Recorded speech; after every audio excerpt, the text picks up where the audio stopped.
Hello everyone and welcome to Leonora AstroTarot.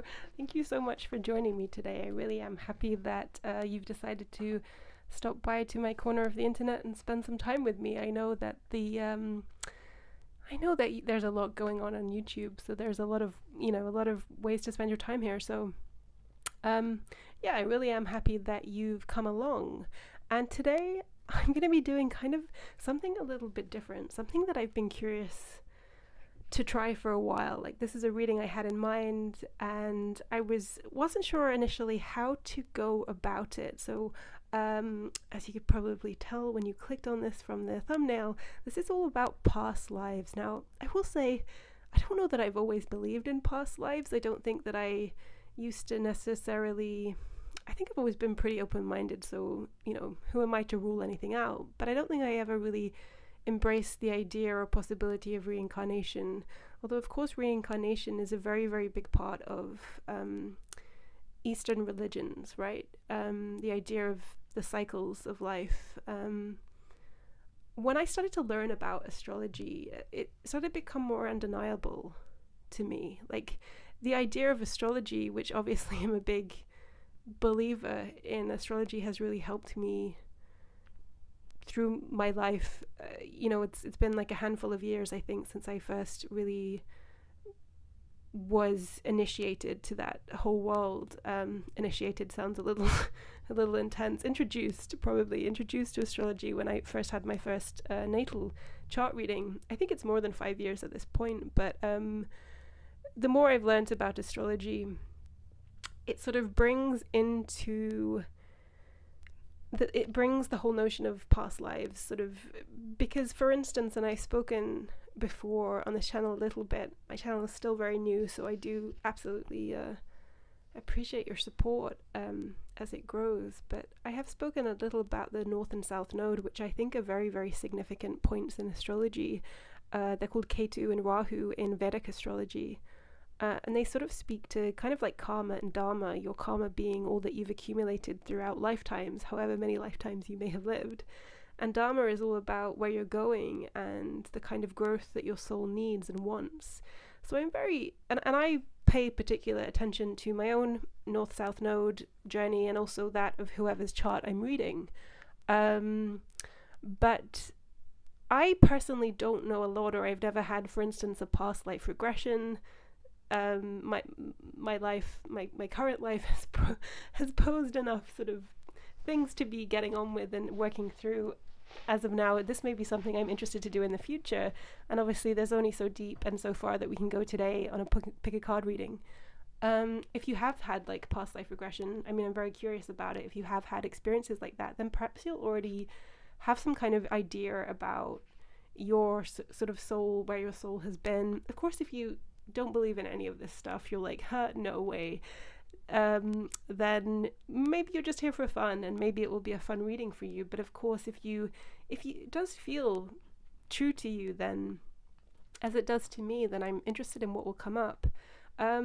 I'm using a new deck, which is called the Sacred Sites deck. All the information will be in the description box if you're curious about it, but it has to do with geographical locations. And this is something that, again, really interests me. I am a big traveler. I love the world, and I'm very interested in general about the connections we have with places.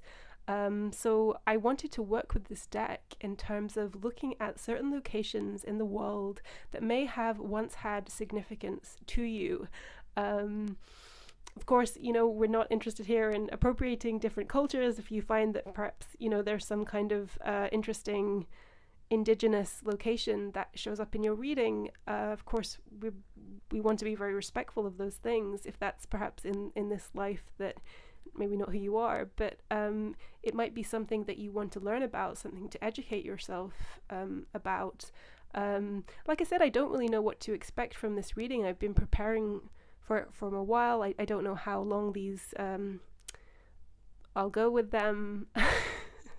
But we're sort of looking, what I think I'm looking for is, I'm not trying to sort of connect with any kind of past version of yourself, but rather to take a look at sort of possibilities of the circumstances of places that your soul may have once been. And certain scenarios, perhaps just stories of what happened during those lives, and if also just looking at perhaps if there's patterns in these past lives, because of course we carry these things along with us in our soul, like in this backpack that our soul sort of carries around with it. There's all of these experiences, and we don't know how they influence our present behavior and how they influence our patterns.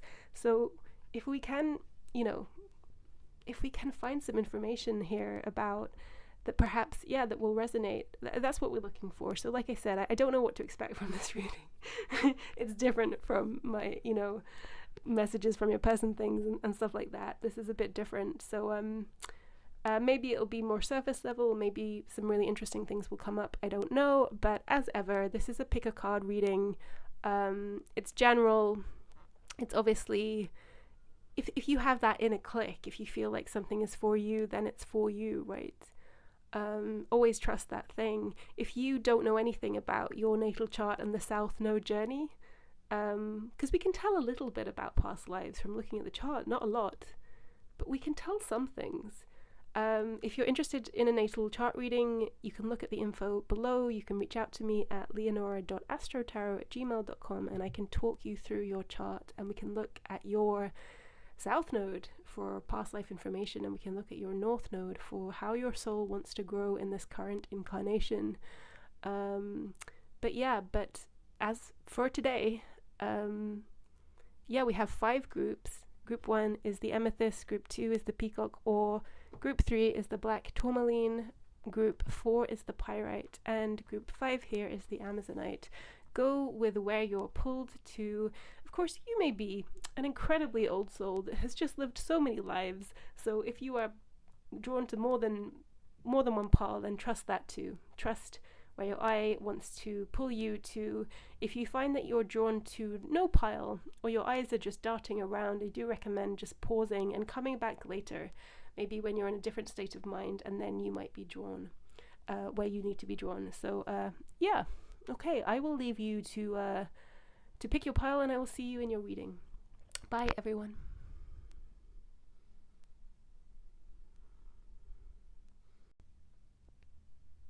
Hello, pile 1, and welcome to your reading. You picked the Amethyst, and today we're doing something quite different, something that I haven't done before. If you caught my intro, then you'll know that we're looking for insights. We're looking for insights from your past lives, the past lives of your soul. If you want to entertain, which we are for now, the possibility, the notion of past lives, that your soul has been on a journey and been in many places before you showed up here in this life, in this time frame, in this 21st century on Earth. We are going to be looking at a few different decks here. We're going to be looking at the rune deck, the tarot, some oracle cards. We're going to be also using a new deck for me, which is the Sacred Sites deck, that is all about location, speaks to different locations around the world that may have been significant to you at a certain point of time. So I'm very, very curious about these things. So yes, as I keep saying, I do not know what to expect from this read, but pile 1, let's get into it. Let's have a look at what you got. So the rune deck is all about Nordic mythology, right? This is a very sort of medieval technique of sort of giving messages, receiving messages, and communicating things. Interesting. Yeah, so we have dagas. I'm not quite sure how to pronounce these things. We have the Lovers. We have the Hunter. We have the Three of Swords. We have Spirit in reverse. We have Attachment. We have the Star. What an interesting depiction. This is the Oculi deck. All the info will be down below. So the locations here, I'm going to put this upright, is Denali and Jerusalem. Okay. And I do have here a couple from the Lenormand deck. We have Bear and we have Crossroads. So already very interesting stuff here. Bear with me just a second, because I have put my... sorry guys. I had written my notes down, which have to do with the runes, which are a new deck for me that I'm learning about. And I did find it was helpful to me as I get to know this new sort of system to find my own interpretations of them. So we have dagas, or I think something like that. Yeah, I mean, the dagas it resembles the Fool card, right, in the tarot, but it does speak to freedom and to breakthroughs, to sort of breaking free from limitation. This is a beautiful card. What I'm feeling here, Pile 1, is that you or your soul may have faced in the past, and perhaps in more than one incarnation, more than one lifetime, heavy restrictions. That your soul has been on a journey throughout time, really, towards some kind of liberation. So this sense of being restricted or trapped in some way would look different, right, in different time frames, in different historical periods. I'm not a history buff, so if I'm making speculations here, it's probably not very I don't know enough about different historical periods really to weigh in about different I don't know, like what life would have been like at a certain, in the 17th century or something like that. It's not something I have a lot of knowledge about, but reading the energy here, which is what I do. Your soul has been on a pursuit to feel truly liberated from circumstances, and it, if I can call it it, I don't know how to refer to your soul, Pole 1. Your soul is sort of neither he or she really, and not an it or they, but we'll just call it your soul.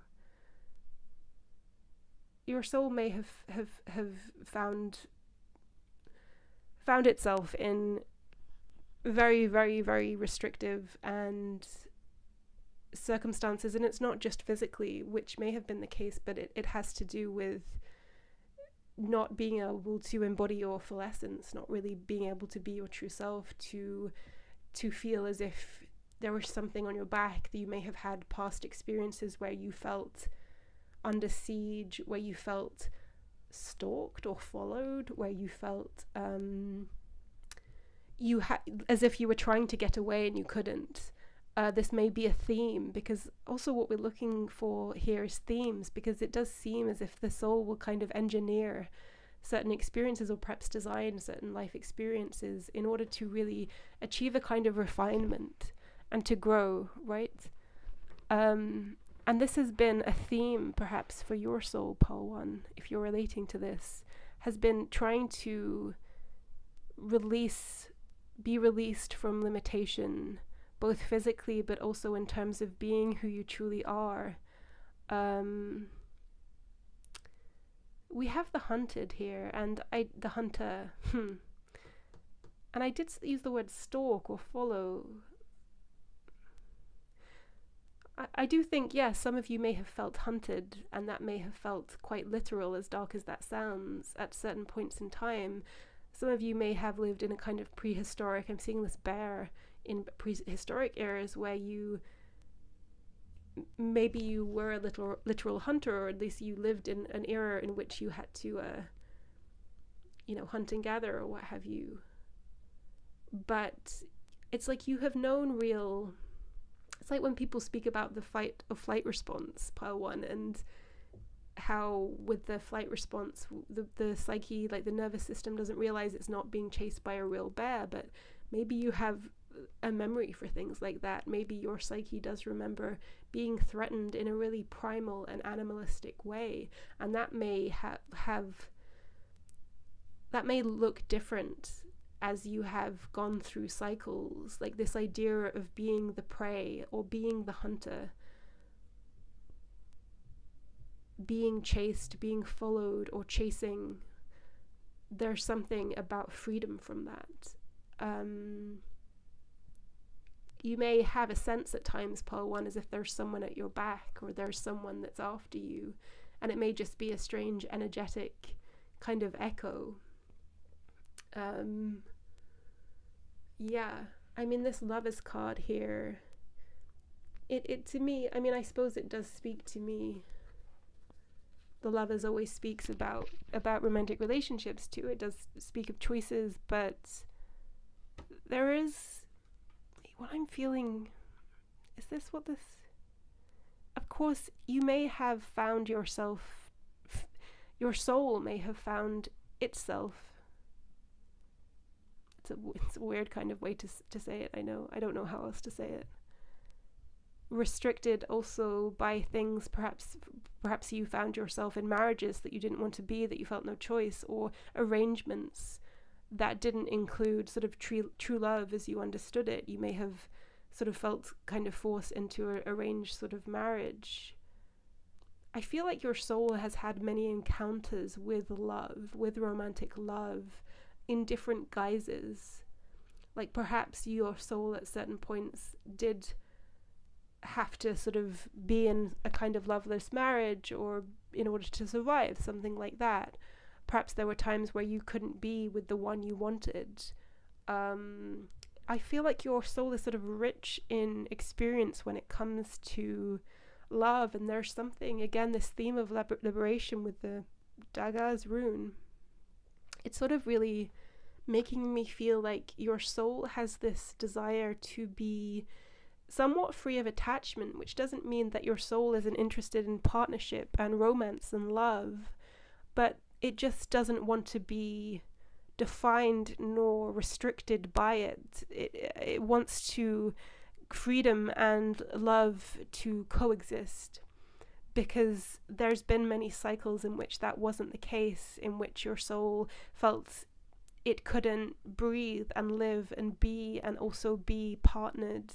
Love may have felt like a trap some way or the other, and perhaps sometimes it was, yes, the idea of this arranged or loveless marriage, but perhaps there were real romantic loves which also your soul felt trapped in, because there was some sense of obligation, or there was some kind of power dynamic that was just out of proportion, like the two of you weren't able to meet on equal footing, so your soul didn't feel liberated in the way that it wanted to be. Your soul, I think your soul is very rich in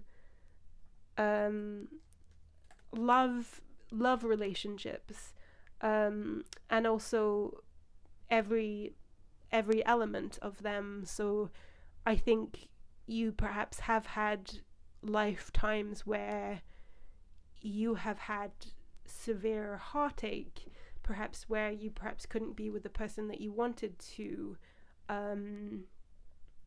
or again there's just this feeling of being trapped by love or being sentenced by love. You know, there are many different ways or different circumstances that could have occurred that would have prevented you from being with the person that you loved, right?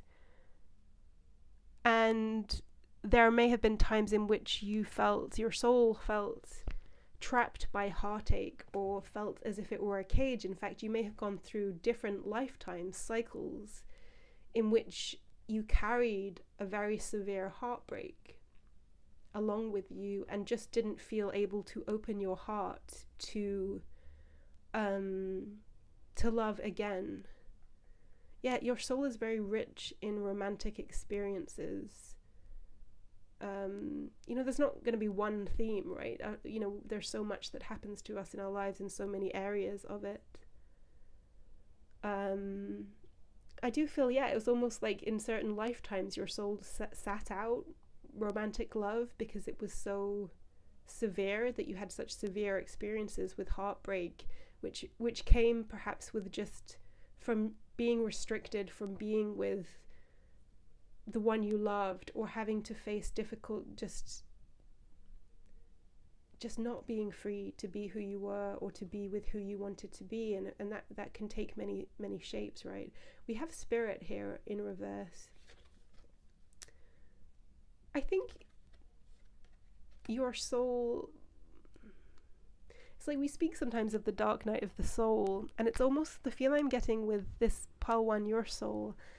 It's as if perhaps, yes, Pole 1, you're a very old soul and have lived many lives and have had many different kinds of relationships, in different time frames, different eras, different locations, which we'll get to. But it's as if I do think your soul went through a phase which may have lasted more than one lifetime. I'm getting two to three lifetimes in which you were quite shut down, both to romantic love. It may have been that something sort of broke your spirit in a way, emotionally, and you were very shut off from love. But love is not just about romance, it's about love of life, and love connects us to spirit, right? You may have gone through a very dark phase, or phases, cycles, in which you couldn't find spirit or feel connected to the divine, in which you were a non-believer. Maybe you were just like a staunch kind of, just very kind of scientific materialist. It's only what appears to be is what is, and you were very closed off to spirit. I don't think that that's where we are now. I think your soul moved through this phase, but the memory, the soul memory of that searching and being without spirit is still something that you might carry. And you might go through crises, I can never say this word, like you might at times find yourself faced with a crisis of faith in which you feel like spirit isn't there, that you don't have faith, that you can't reach spirit. This might be a phase that you go through where you start to doubt everything that you thought you knew. You start to doubt your own beliefs, and you think, oh, it's just my imagination. I think this is an echo of something that your soul may have gone through for many cycles, where it just felt entirely removed from spirit and spirit knowledge. So we have Denali here, which is, I don't know a lot about this location. It's in Alaska. Let me have a little look. It is, it's a mountain in Alaska. So I personally, when I got this deck, I knew there would be certain locations that were just completely unfamiliar to me. But obviously Alaska is one of the states that is slightly apart from the others. So if Alaska is significant to you, I mean, these are the things I'm looking for. Like, if any of you that picked this pile are like, actually, Alaska has, I felt weird about Alaska or something, or perhaps you have lived in Alaska. Perhaps you do live in Alaska.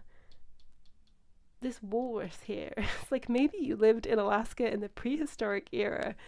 Look at this person here. Yeah, you may have once worked on the sea in some way.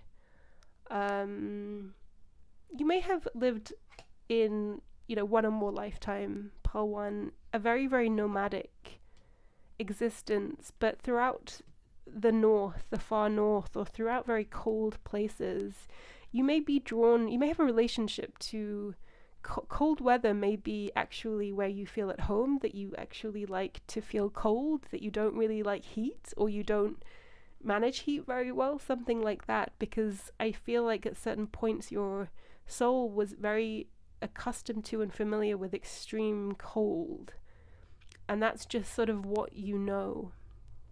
But there is something here about sea. I mean, this is like a mermaid figure too.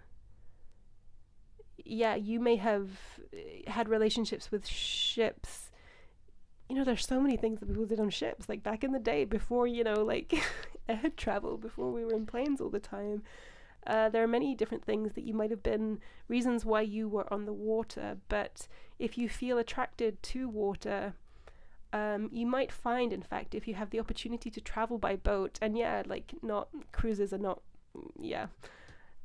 great, but if you have the opportunity to travel even a short distance by boat, Pile 1, you might find a lot of healing in that. You might feel quite connected to yourself, because it's about bringing all these elements of yourself together, right? The past and the present. If there is some part of you that was very, very comfortable and very familiar with water.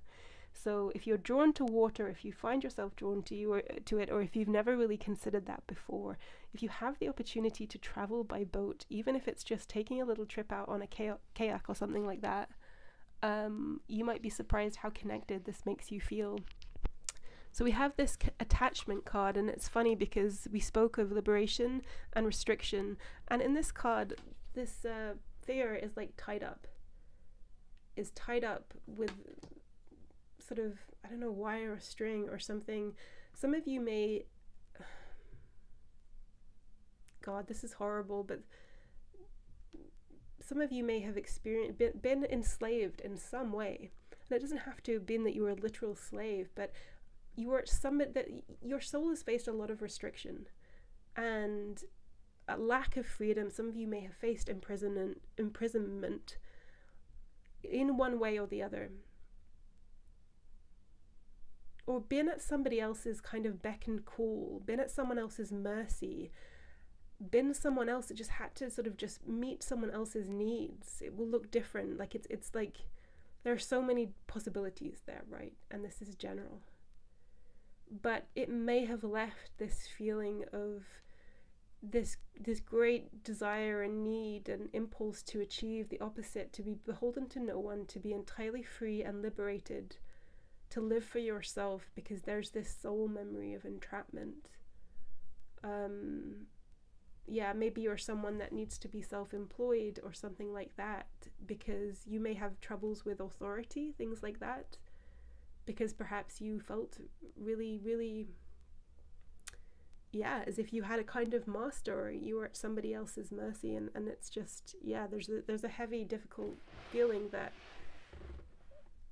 you may have been exploited, you may have been someone's maid, something like that, the way there's this kind of offering being made, and just, but there could have been some kind of chains there, like being in a position where you really cannot leave, like you have no choice but to leave. That's something that your soul may have the memory of. So perhaps in your present lifetime, you find yourself in certain situations and having a strong reaction to any hint of feeling trapped, feeling like someone is trying to overpower you, like that they're wanting you to kind of serve them, or putting their needs, like wanting you to meet all of these things. If that resonates with you, this is very interesting. So this is the Star card. Again, I'm drawn to the water, which was a thing with Denali, right? A sort of mermaid-ish. For some reason, this is making me think of escape. It's almost as if your soul has been on a sort of loop of sort of enslavement and escape and trying to get away, or freedom, or a sort of freedom, at least in the emotional sense. Another thing that's coming through is this sort of, the Star card traditionally is a card of faith and hope in the future and belief that the future will be brighter. Yeah, it does seem to me that if, like I said, as if perhaps your soul went through certain cycles in which they completely lost faith in spirit, in the divine, in beauty, in hope. If you at times find yourself in a kind of feeling a little depressed or something for unknown reasons or things, it's like can be this sort of memory of that. If you do find yourself in these moments where it's just like you don't know what's wrong, but you're feeling heavy and just like faithless, basically. Some of you, you're watching this tarot reading, so you obviously are somewhat of a spiritual or a believer in kind of different things, right? Or maybe you just do this for fun, which is also cool, but I do think perhaps if you suffer from moments of loss of faith or thinking like, do I just kid myself about all of this? Is any of this actually real? I do think that water is incredibly healing for you, and that's a way for you to connect with yourself, reconnect with yourself, and also with spirit, with the divine, with magic, with hope, all of that. Because there is something very melancholy coming from this card, at least for me, in this spread, and this is usually a card that speaks of hope and faith after a long journey. I think this is something your soul has had to fight for, to maintain faith in the future. So we have Jerusalem, and of course Jerusalem is a place that it's a place that has a lot of heavy associations. It's obviously a place that, at least in our, timeline, is there's quite a lot of conflict around. So I won't speak too much in the obvious sort of religious associations there, because I think we all know them. And you may have a connection to Jerusalem, to Judaism. It may be significant to you. I do think for some reason the Kabbalah is coming into my mind, so there may be, if you've never explored that or those writings, or there may be something there for you to connect to. Again, with these locations, it's really whether it sets off any, it's just, we're just curious. We want to know, like, for those of you watching, if there's some kind of click that you have, or perhaps you've been attracted to certain things, certain places, landscapes, or just ideas, philosophies, like whether there's any connection that you can make here. So Jerusalem is obviously a heavy, a place that brings a lot of heavy charge with it. So resonate with that as you will. It's obviously a beautiful place full of incredible history. We have the bear here and the crossroad. It's funny because we had a bear up here. I was talking about being chased by a bear.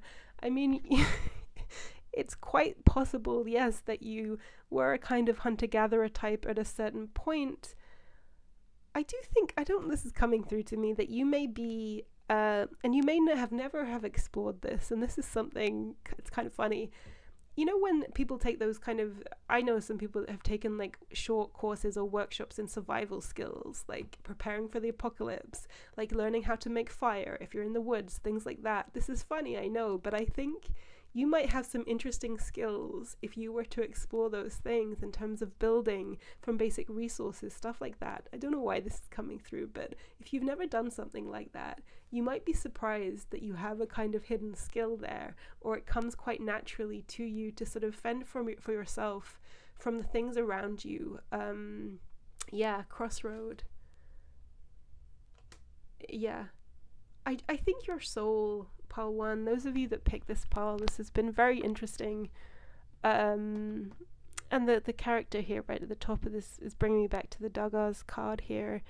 It's like, I think your soul is very adventurous and sort of determined to push the limits of what you are capable of, and to move past restrictions. I mean, yes, crossroads speaks to the route you take, right? But I think there's some kind of determination, and perhaps this is something that you feel right now, Pile 1s, is to really,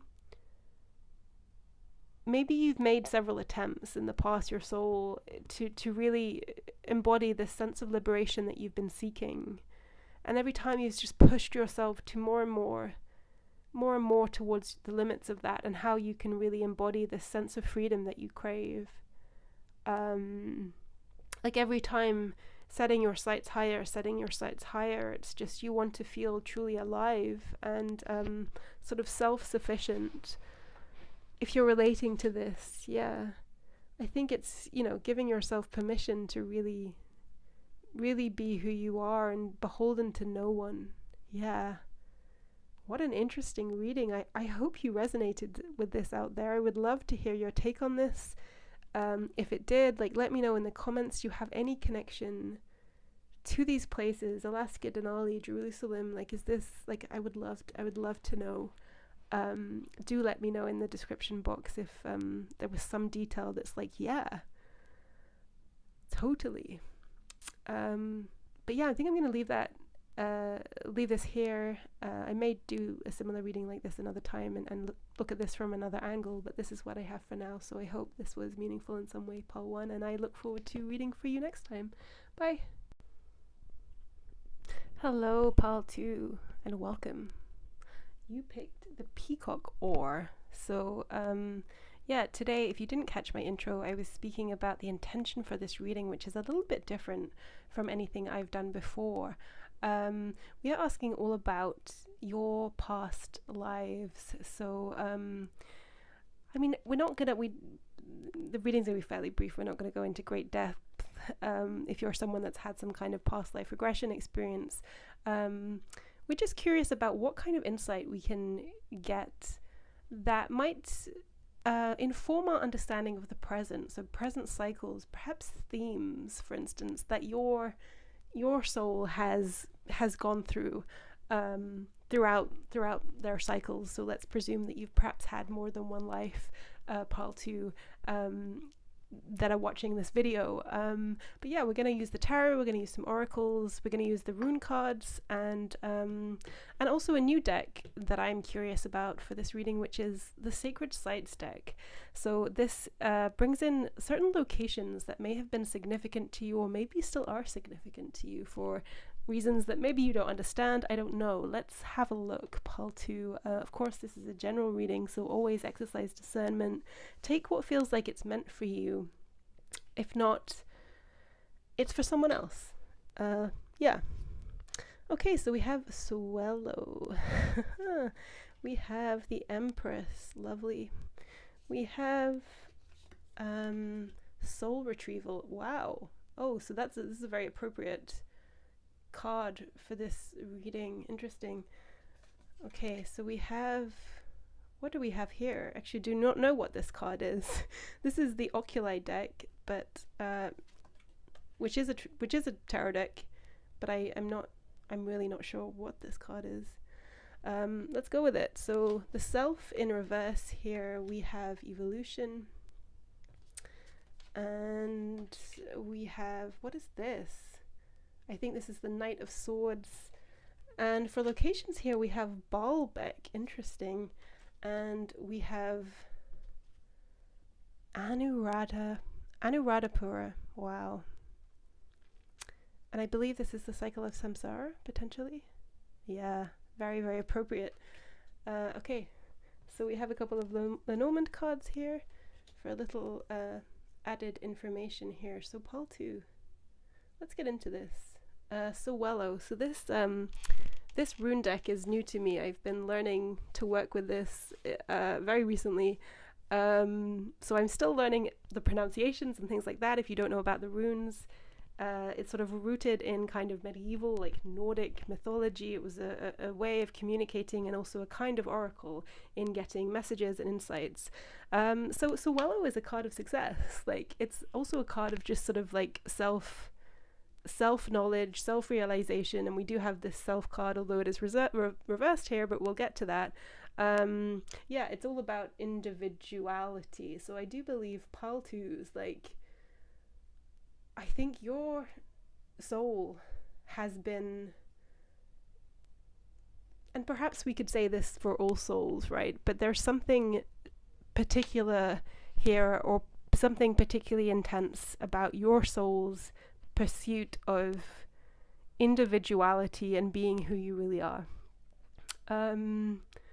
Yeah, I do feel as if you have in certain cycles, and maybe you still struggle, Pile 2, with having to meet other people's expectations or placing other people's needs above your own, which of course is very common, I think, for many women throughout history. Not only women, but there is a very, very feminine energy here with the Empress and the Swello card. But it's all about being able to learn. It's like there's something about this card that makes me feel like perhaps your soul hasn't been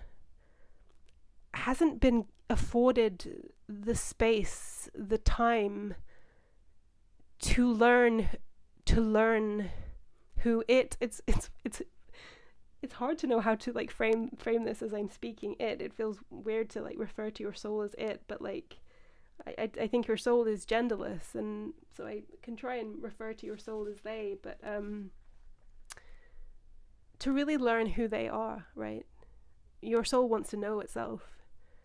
And there's been all these barriers and obstacles, I think, Pile 2, in your soul really like getting to know itself, because so many things have intervened, so many people have perhaps come in and with expectations and also with projections.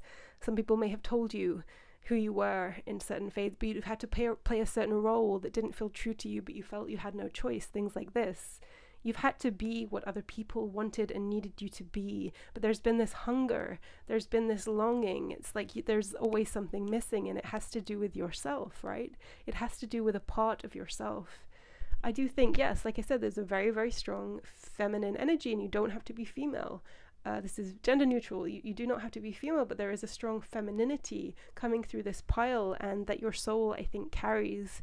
So yes, your soul may have been a biological female in many of its lives, although you maybe aren't that now. Even if you are like a straight man, even if you identify as a man and you are sort of biologically male and all of that, you can still carry a very deep femininity and those feminine attributes. It really isn't, these things aren't distributed in a kind of 50-50 even way. There is a deep sort of empathetic and understanding to you. Like, you're very gentle in your approach. You can be quite passive. You know, some of you may be men. This is coming through to me. And perhaps when you were young, when you were a boy, you were perhaps mocked or called, made fun of in these terrible, shitty ways. Like, if you display feminine qualities. And this may be part of why it may have been that you actually are very connected to the feminine and were biologically female in other lives. So that won't be true, like, for many of you, but that's just something that is coming through to me that I wanted to speak on. Yeah, I do think in many of your lives also, I think you would have been quite celebrated for your femininity and for classical feminine attributes such as beauty. I do have this sense that you may have been like a trophy wife at a certain point. You may struggle still now in seeing yourself beyond your physical appearance. So whether you feel confident or not in the way you look, there's some kind of focus or awareness about people watching you, or perhaps judging your appearance and things like that, or feeling like you have to look a certain way, because I do think your soul has had many experiences of their physical appearance and femininity and sexuality and being a desirable feminine seen body was very emphasized at certain points. Like, you may have been sort of portrayed as being some kind of almost like Helen of Troy type, like where you're, you know, like a prize to be won. This may have been a theme for you, and that may also have contributed to your ability or inability to identify with who you really are, because your physical vessel is not you, right? But if people drew it to your attention so many times, it may have been hard for you to really see who you really were underneath that. It may have been just another barrier for you to really connecting with yourself. So if that is resonating in the present times, then well, there's something, right? But we have a soul retrieval here. So I was saying it's like there's this deep hunger or longing of something being missing, and it's feeling like you can't quite reach yourself. Like this has been a theme across lifetimes for you. It's like you've never really been able to be who you really are. And there is this absence, this sense of loss. Soul retrieval, of course, also speaks to like a shamanic practice where there's a belief that souls are fractured by trauma, and the shaman will sort of retrieve those pieces and bring things back together. Trauma may have been something your soul has faced many times, and that may in fact be true, that you may have experienced trauma in this life. There may be traumas around femininity and around sexuality and things like that.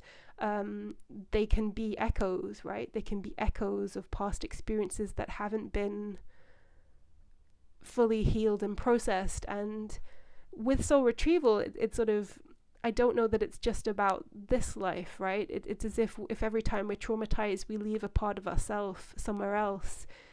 Perhaps, yes, that can be throughout lifetimes, that there's pieces of yourself that you've left in other incarnations. If this is resonating with you, then maybe shamanic practices, if you've never explored that kind of thing, might be something you would want to look into. If you have a curiosity about that, if it's crossed your mind, perhaps you can take this as a confirmation for your intuition that there might be something to that. So I'm gonna ball back like a lot of these locations that are coming up in the in the cards, I don't know of. So Baalbek, if that's how it's pronounced, if I'm pronouncing it wrong, and then I apologize, is in Lebanon. So in the Middle East, located east of the Litani River. Interesting. Yeah, so in Greek and Romans, I'm reading off Wikipedia, Greek and Roman times, Baalbek was also known as Heliopolis. Interesting. So I could read, I don't want to divert from this reading and go on some Wikipedia hole, because, you know, if Lebanon and the idea, of course it wouldn't have really been probably at this era, like, wouldn't have been, no, it's still, if you have any connection to Lebanon, then yeah, there may be something to this. Perhaps you have something, you know, of course we all like to eat Lebanese food sometimes, the falafel. I don't know if the falafel really originates in Lebanon. Does it? I think maybe there's some dispute about this in the Middle East, I'm not really sure. But this, there's a very masculine sort of figure here, and interesting, there's also some very female, there's also a woman, a pregnant woman here. There is something coming through to me about birth trauma. If you are in this lifetime a biological female, and if you have some desires or questions about parenthood and things like that, fertility, pregnancy, there may be some trauma that you're carrying there. I don't want to scare you or anything like that. It's just that there's something coming through to me about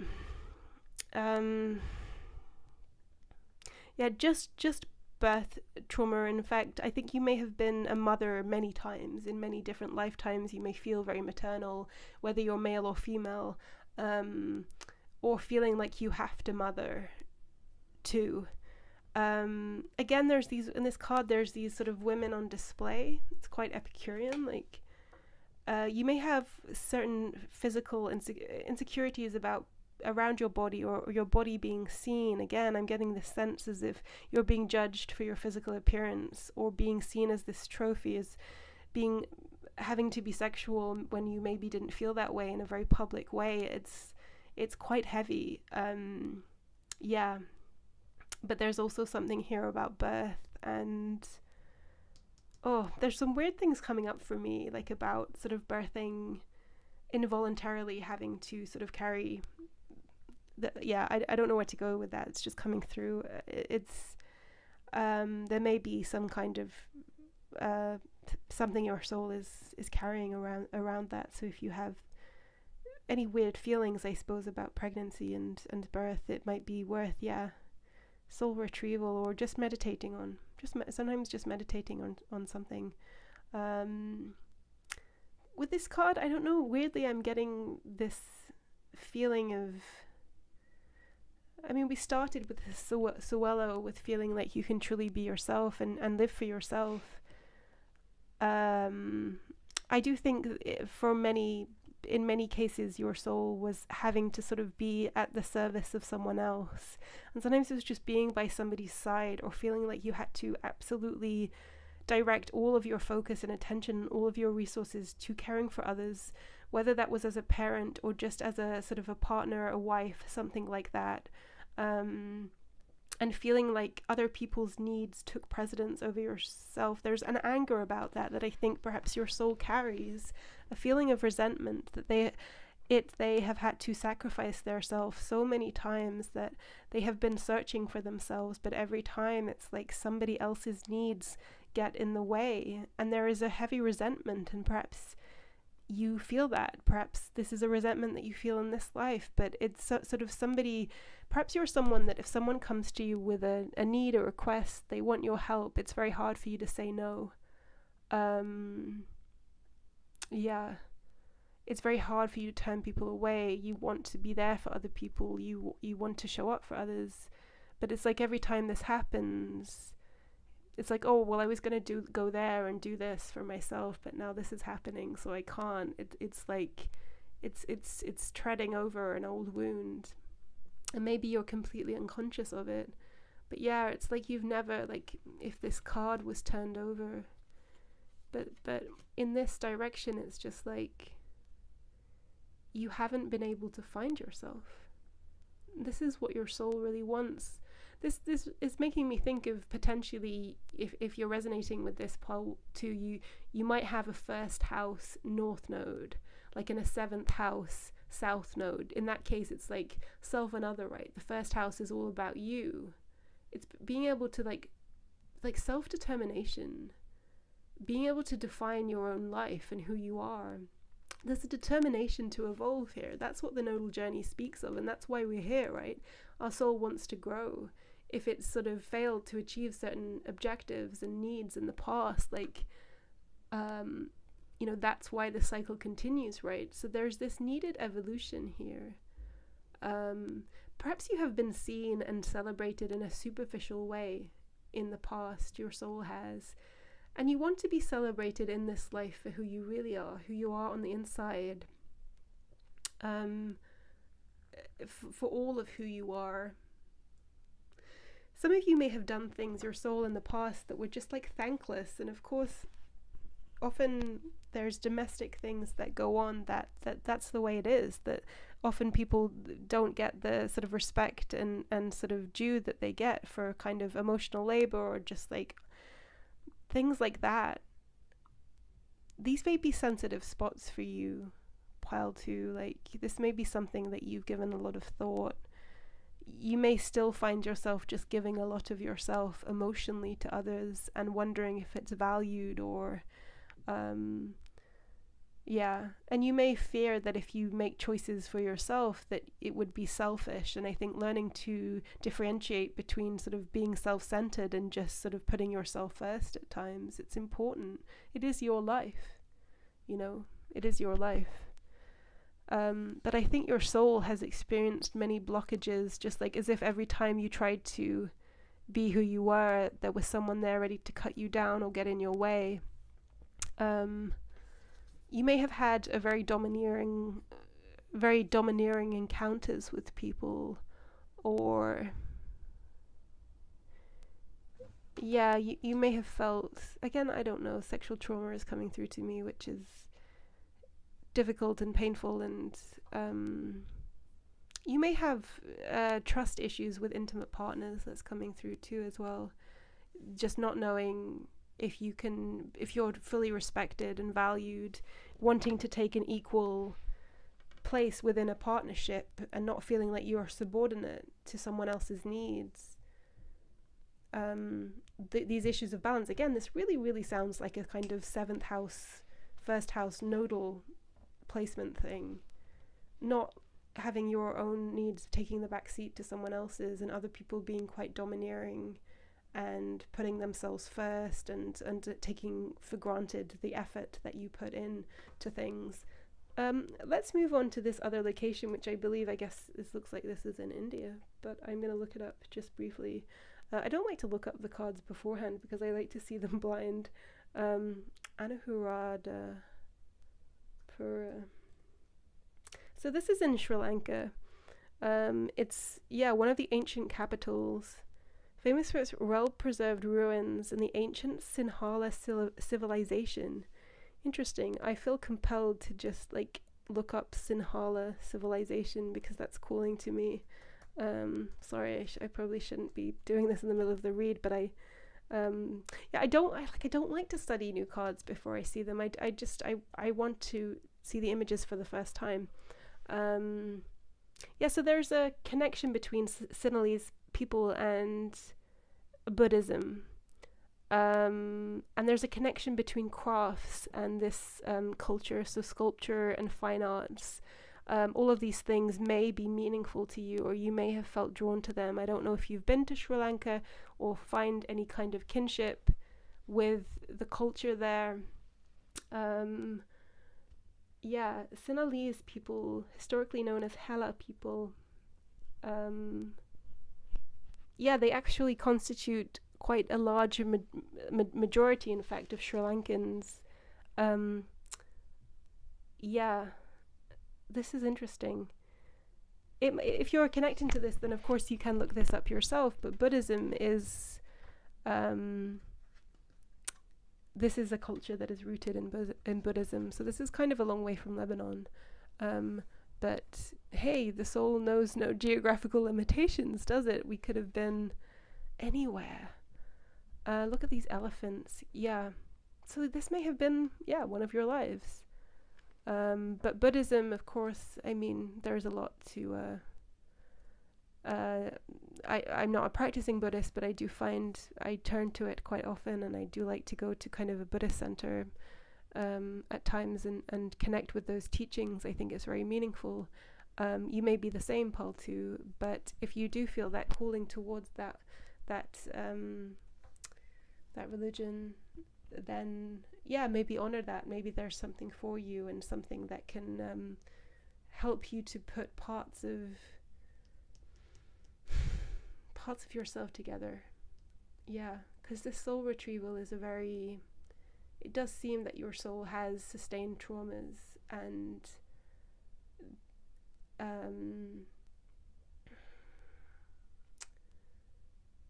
if you had any opportunity or sense, if you're resonating with this, to kind of explore it further in terms of sort of bringing together parts of yourself. Perhaps the next time you're in some kind of bookstore and you if you see anything on Buddhism, just grab something that's calling to you, because there just might be some kind of teaching there that could help you put the pieces together in some ways if there's things that have been weighing on you. We have Scythe and Clover. Scythe speaks to endings, and often kind of dramatic endings.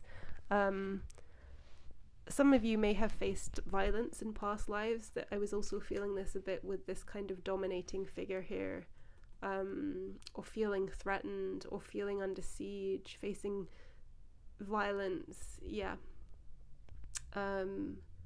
So that may be a memory that your soul carries. I do think that there's something about your soul, though, that is sort of watched over with this Clover. It's like, I do think you have a lot of guardian angels around you, Paul, too, and people that are sort of just basically, not people, but like protective energies around you, looking over you, because there's such a sort of purity here. It's like, I don't think your soul, like whatever it is that you're doing right now, Paul, too, in this life, I feel like your soul has never really been in a position of power or authority. It's always been, the subordinate, right? I don't know whether you're someone, Paul, too, that sort of would want to be in a position of power, or it's not really about that. It's about personal power, and whatever that means to you. You don't have to be, lording over other things and other people in order to feel powerful. It's whatever that means to you, right? But I am just strongly getting this sense that your soul has just like never had this opportunity to feel as if they were the one in the spotlight, or the one that was sort of like on top, or seen for who they are, because it's as if who they are has just they've not been able to reach it or embody it. This is such an interesting, I wasn't sure like what to expect from these readings, but this is group 2, obviously, so group 2 was also very, very interesting and very unexpected. So this has been beautiful for me. I hope you've also found it beautiful, Paul, too. I could go further with this perhaps, but I think I'm going to leave it here for now. But I may pick up, and next time, maybe do something else on past lives. I don't know what I would do, but I find this very interesting. So if you have any ideas, of course, leave that in the comments of how I might kind of further explore these things, because obviously I think we can imagine that perhaps those of us, and particularly those of us that are drawn to tarot and things like that, have probably lived more than one life. I do hope this resonated and was meaningful. I'd love to hear from you, particularly if there were specific details that were really like, oh yes, all these locations, that was Sri Lanka and also Lebanon. If that means something for you. But Paul, too, it was a pleasure, and I look forward to reading for you again soon. Bye. Hello, Paul 3, and welcome to your reading. You picked the black tourmaline, this very protective stone. So we're doing something a bit different today, something I haven't done before. If you didn't catch my intro, this reading is all about past lives. We're curious about, what are we curious about? I mean, this isn't, this is going to be just sort of like we're touching the surface of what I think is a very, very interesting topic. And I've never had past life retrieval, anything like that. This is kind of new to me, and some of you of course may think this is kind of silly, that you don't believe in it.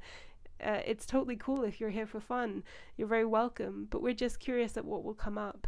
The first couple of piles were incredibly interesting because I didn't know what to expect from doing readings like this. We are going to be using the runes, we're going to be using the tarot, oracle, and also a new deck, Sacred Sites deck. I'm very curious about location, about place, and how we have particular connections to place. We'll be looking at that too. As ever, this is a general reading, so take only what feels like it's really meant for you. Leave what doesn't. It was meant for someone else. So yeah, always exercise discernment when it comes to these general readings. So we have Algiz or Algis. Not sure how to pronounce all these rune names. Algis. We have the Chariot. We have the Arrow. This is the Oculi deck. I do not know what that is. I really don't know what it is. What is it? We'll get to it. Yeah, it's not always clear to me. So we have intuition here is in reverse. We have water. Yeah, this looks like the Knight of Cups. So the locations we have here are Göbekli Tepe. I know I'm not pronouncing that right. I think that's in Turkey. I will check. And we have Tiwanaku. Wow. And in the Lenormand, we have some extras here. We have Chald and Letta, just for some more insight here into your potential soul path here. Pile 3. Okay, let's get into this. We have Algiz. So I am learning the runes for the first time. This is all very new to me. This Algiz, this is all about strength. It's about being protection, being one's own protector. The way that this person has sort of antlers here, I love this deck. It's all about power. There is a very warrior-like energy that's coming through to me, so I do feel that your soul, initially I was getting sort of a feminine energy, but I have the sense, for instance, if you're watching this and you are female, you identify as female, that you may have had across your lifetimes a lot of different experiences with being different. Like you've had a variety of different roles, different kinds of, like, you've been, male or female, perhaps different times, right? There's a real balance between masculine and femininity that's coming through that you may have sort of accumulated over time by incarnating in a lot of different ways.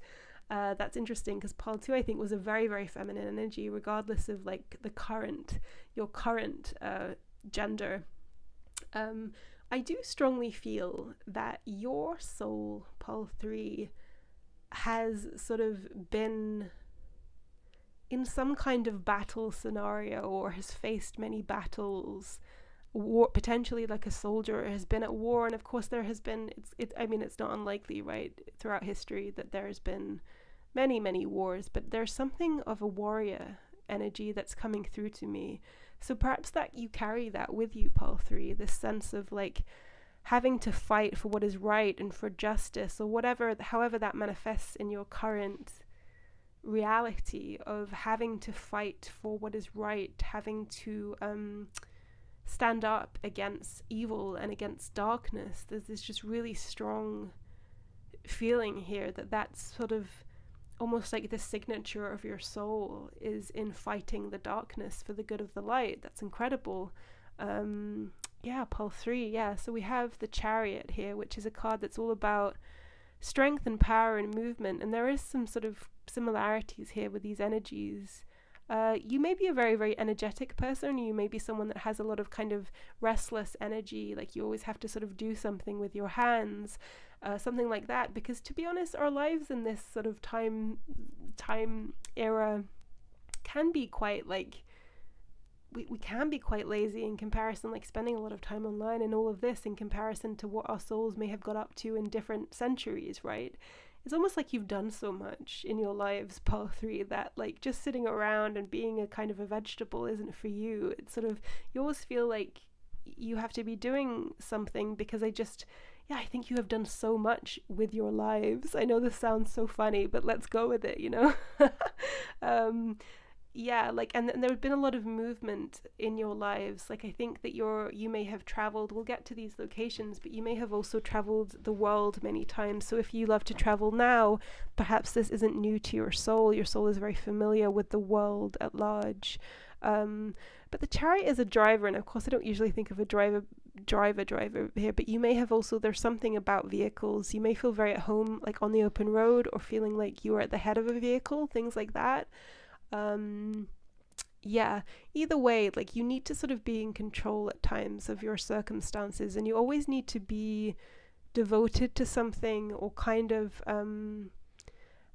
have some kind of purpose, even if it's just something to do with your hands. Like, you have a lot of energy, and you need to do stuff with it. You can't just sit around. You're not one really to sit around reflecting too much. If you have a spiritual practice, Pile 3, and you're trying to cultivate one, for instance, if meditation has been something you've been trying to achieve, but you find that your mind darts around, I do think there's something that your soul carries, that it was just sort of never had that kind of time. Like, it's just like a very, very busy soul that always just had some kind of mission, was expected to be on the ball, was expected to show up and get things done and work very hard. And I think you may be a naturally very hard worker. The Arrow, again, this is sort of speaking to me of sort of like being in battles, or like on like battlefields, or having to use weapons. You may not like violence, Pile 3. However, your soul may have faced a lot of violence. You may be very invested in your physical strength, so being very active and strengthening your body, your muscles, all of that, because that's even if it's just like something you do for your health, right? Your soul in the past may have really needed to be physically strong to survive, and to do whatever it is that your soul was doing. Because of course in the past, like, people were not using computers. They were having to do everything manually, like lifting things, and just like I do think that your soul was incredibly physically strong, and you may be like that now. There is still there is a lot of masculinity coming here through to me. So if you are female, I'm very curious to know, like, how, if you're resonating with this. Interesting. So let's have a look at Göbekli Tepe. I'm sorry if I'm just completely slaughtering the pronunciation here. So it is in Turkey, as I thought. So there's it's an archaeological site, a Neolithic archaeological site near in southeastern Anatolia. I've always been kind of very curious about Anatolia. Dated to the pre-pottery Neolithic.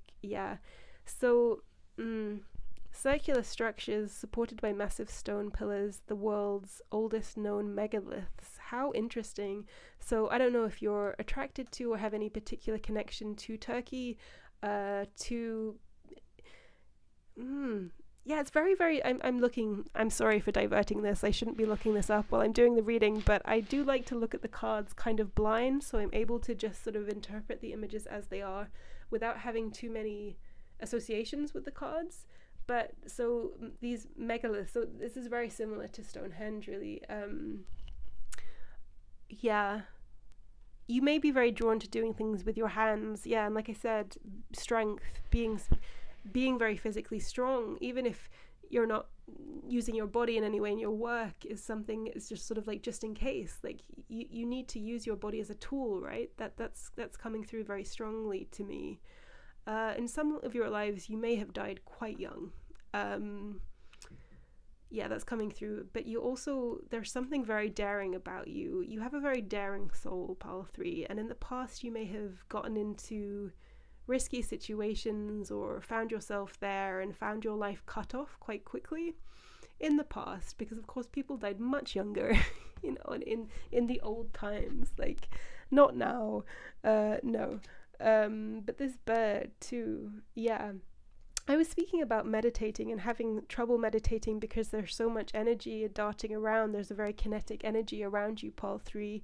You may have also, in perhaps earlier lifetimes, this is coming through to me, been quite spiritually connected. In fact, you may have been a spiritual leader in some kind, or just like within your community, had a position of power, but for whatever reason, you may have been persecuted for this. It may have been, for instance, you were a leader of a religion of some kind, which then you became exiled, like, you know, how these wars in the past and still in the present, sure, can start. Like, that religion then became kind of outlawed.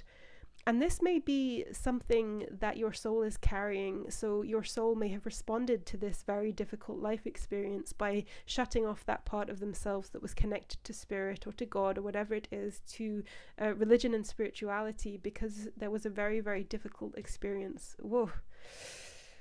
I have a lot of shivers and things. This is, yeah, oh God. Yeah, there's something there, I think, that your soul carries, Paul 3, about that. Which also suggests that, of course, that if that knowledge and that relationship is there, if you want to recover it, if you want to revisit that, because it suggests that you achieved and reached a very advanced state in whatever it was that you were doing, whatever it was that you were practicing. And this, of course, is Turkey. So this may have not been that same lifetime, but it could have been. I don't know. How very interesting. So what do we have here? Pal 3. Yeah. Again, there's something about this tendency to want to be moving and always occupying yourself.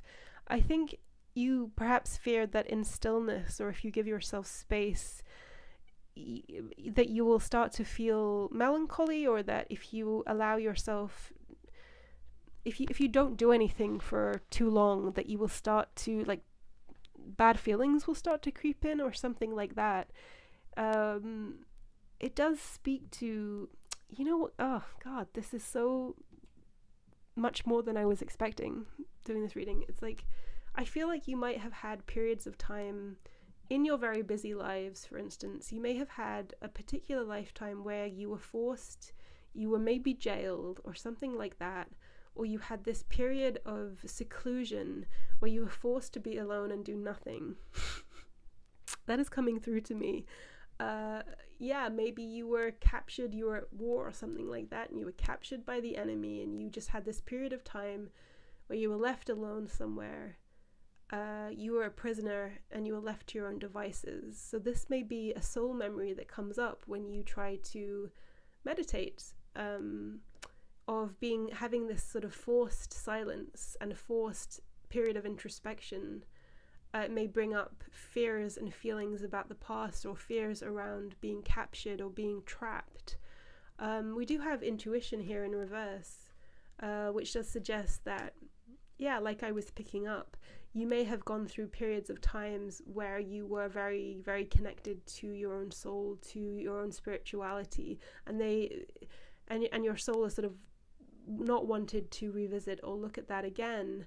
But you do have this wealth of spiritual knowledge and intuition if you're able to move past some of the blockages that would allow you to engage with your intuition, Paul 3. So if you, again, struggle with meditating because you just feel like you're not cut out for it, or you don't have the right personality, things like that, know that some of these things, I think, are quite deeply rooted, and that you absolutely, there's no one that doesn't have the personality. Yes, some people are more overthinking. I mean, I'm a huge overthinker, but I also have a very strong meditation practice.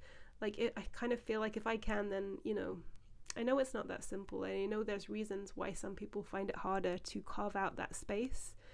But for you, Paul 3, I do think there may be, yeah, like sort of karmic soul memories that perhaps create blockages for you really accessing your intuition. Yeah.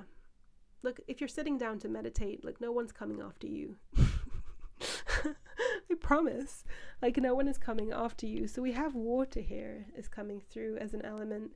You see, it's like you have this almost warrior-like, very active, energetic personality, but there is this very sensitive underside. There is this very spiritual and intuitive underside to who you are. You may feel very connected to water. You may be a water sign. You may be Pisces, Cancer, Scorpio. But it's like there is all of this intense knowing and knowledge and intuition that is just under the surface for you. But it's like if you might feel like Pile 3, if you just keep moving, moving, then you don't have to look at it and you can pretend it's not there.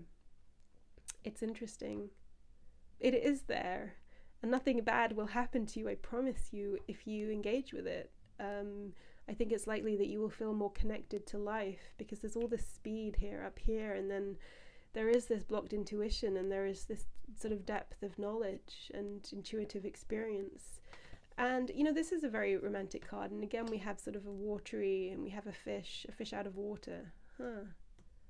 You may fear, or your soul may have had experiences of being ostracized, or perhaps if you tried to bring this side of yourself into your world or towards people you're around and show this more sensitive and also more spiritual side of yourself, that you would have feared some kind of consequence. And maybe your soul has faced consequences. I mean, we were picking that up, but more than once, right? There is something about sort of protecting your softer side and feeling as if you've been in situations where your sensitive or spiritual side has been met with opposition or people not understanding it, so you've tried to protect it. I am really getting this sense of this need for meditation and stillness for this group, of just to go within and just try to connect with yourself at a deeper level. You may be far better at it than you realize. You may actually have a skill for it that you have been kind of blocking, or you're not looking at it or something. Let me have a look at this other location here, which looks like, is it in Southeast Asia?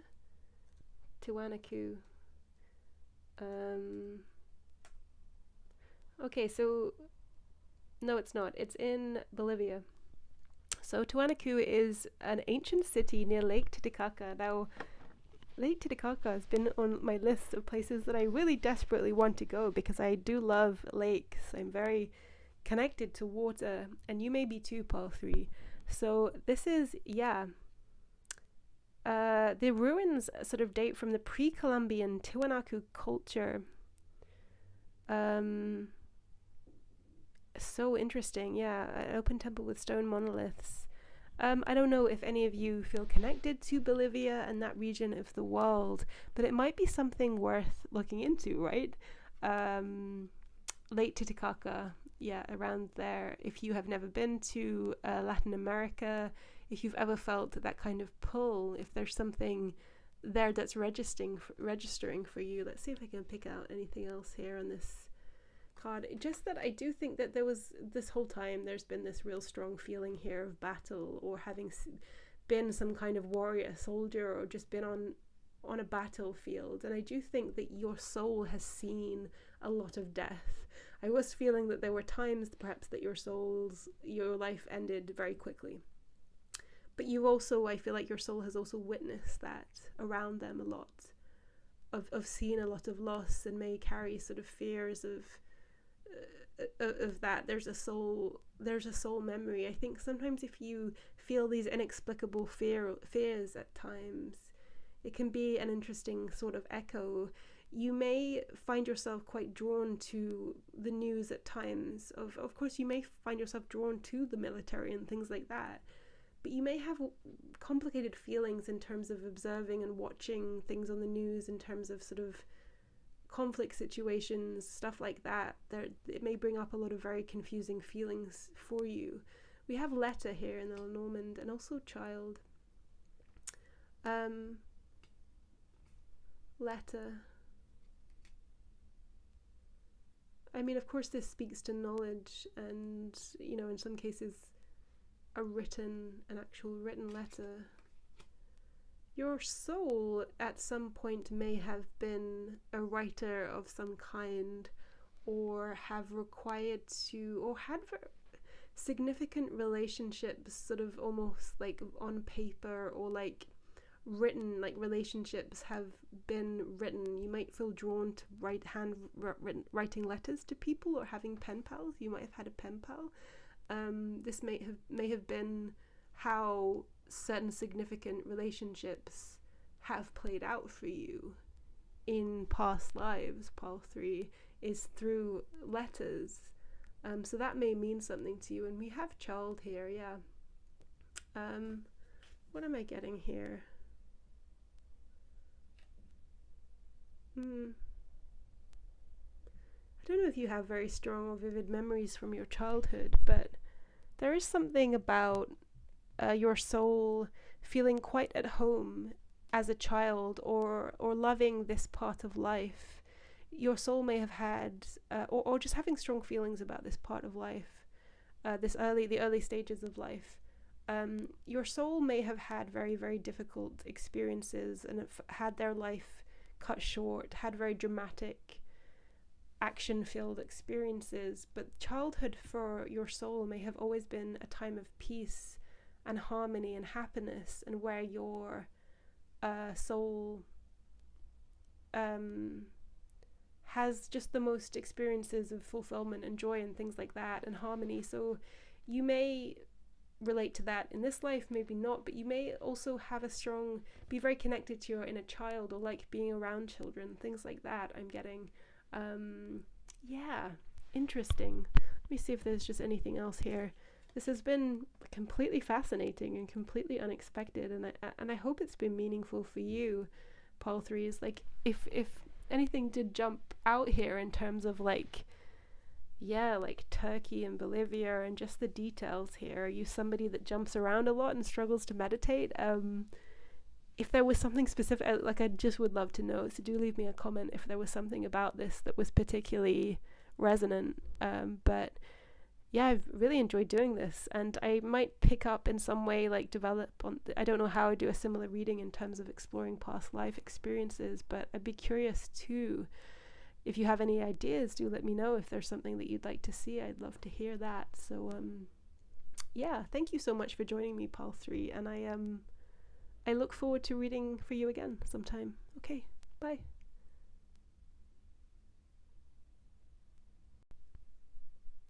Hello, Pile 4, and welcome.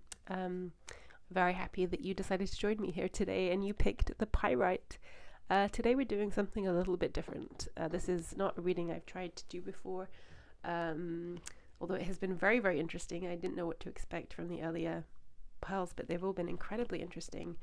So the intention, if you didn't watch the intro, is to explore your past lives. So of course, if you don't believe in that kind of thing, that's totally cool. Like, it can just be a fun watch for you. But otherwise, we are looking at sort of the soul's journey through time, really, and recurring themes and patterns, and looking to the past really to inform the present. That is the intention for the read. So of course, this is a completely general reading. Not everything will apply. Take only what feels like it's meant for you and leave what doesn't. It's always important, I think, to exercise discernment with these general reads. But yeah, we're going to be looking at tarot, oracle, the runes. I'm also using a new deck, the spiritual sites. What is it called? The Sacred Sites Oracle. I'm very curious about place, about how we relate to places, and why certain locations might be significant. So if you relate to that, there might be something here for you. But Pile 4, let's have a little look at your cards. We have the Justice card. We have Lagos.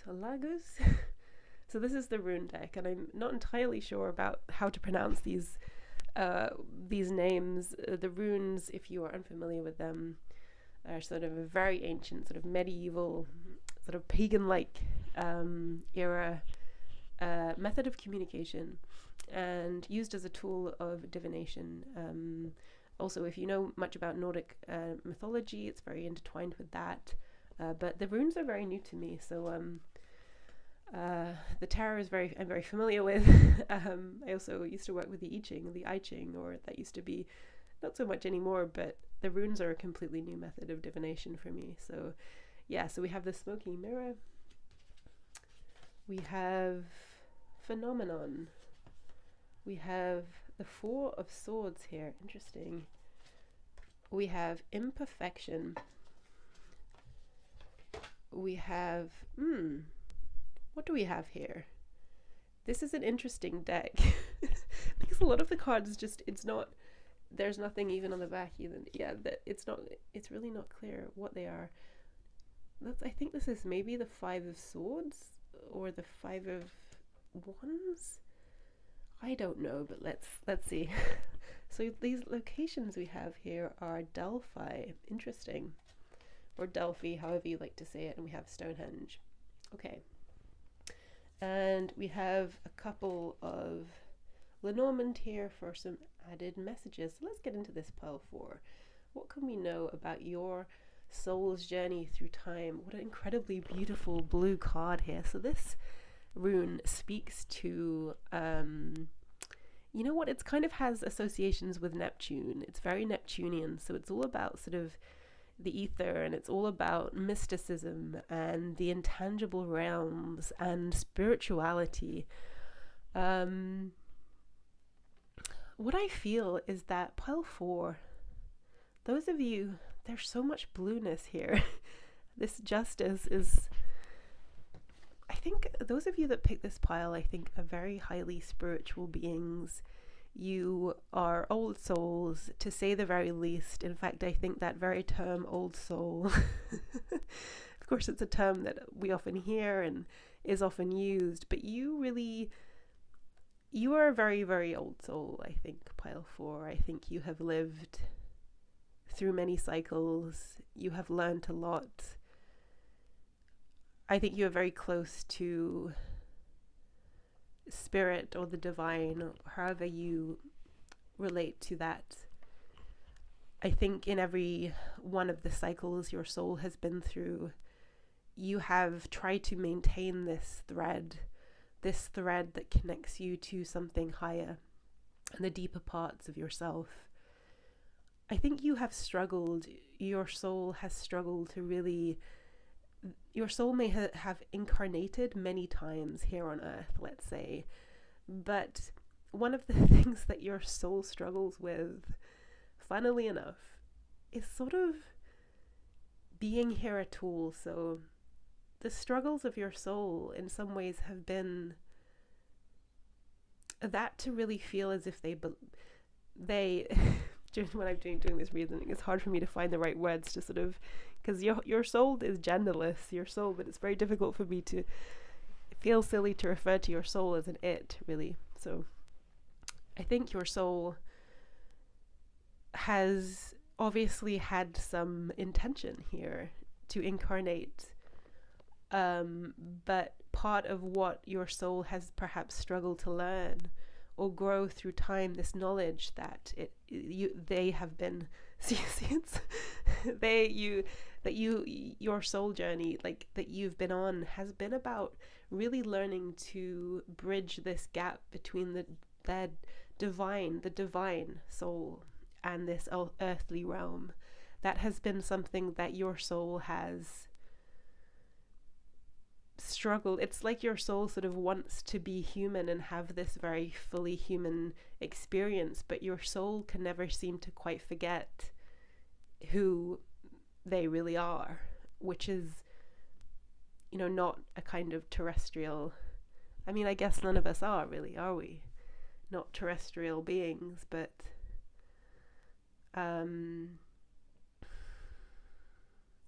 your soul has always basically remained sort of true to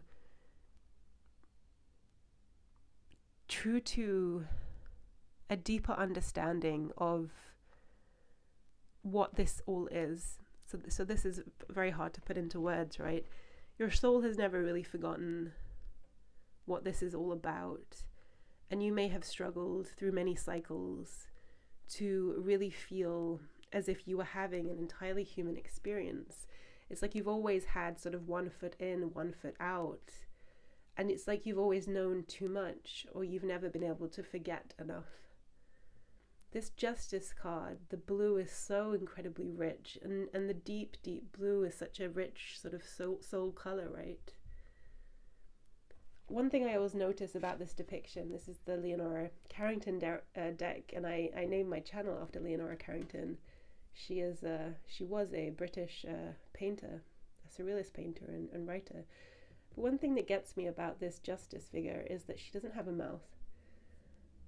So it's like,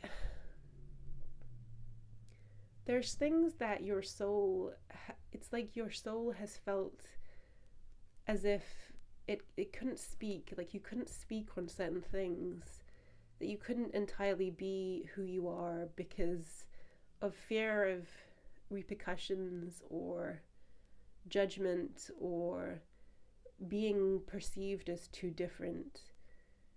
I think your soul has always felt as if you didn't belong here. So you've sort of kept so much to yourself for fear of exposing that. But it's like your soul keeps coming back and keeps trying and obviously has intentions and plans every time.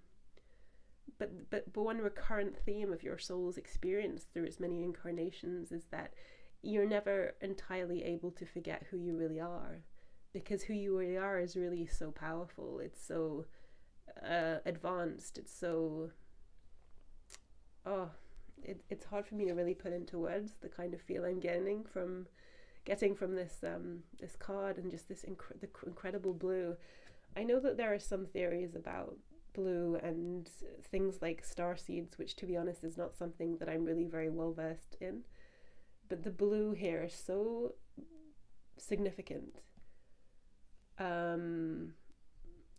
So if you're relating to this and there is some real significance with the color blue, then I'm just emphasizing this because I think those that picked this pile also, like, you are so much more powerful than you know. You know, you may feel quite different at times, and you are different. You are different.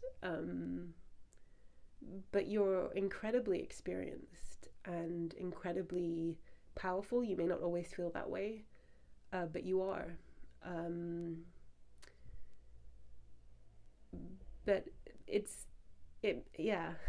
a struggle, and has been a struggle for you to ever really feel as if you were having a human experience. And perhaps that's why you keep going around in these cycles and you keep returning to feel fully human, or to or just simply accrue experience. This is very interesting. The smoky mirror.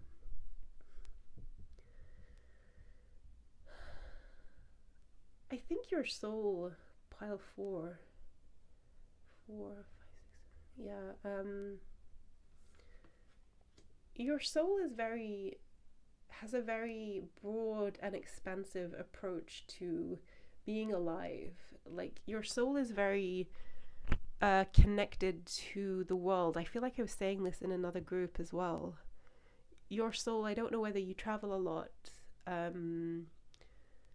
but I do think, maybe not lately, but in ordinary times, if you're someone that feels very drawn to the world in general, I feel like this is a recurring theme, a soul pattern, which, although your soul wasn't necessarily incarnated in many different cultures and regions of the world, I feel like in all your kind of turns around in these cycles, your soul saw a lot and experienced a lot.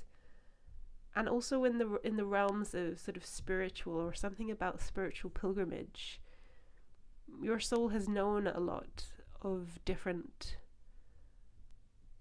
lives. Your soul has seen a lot.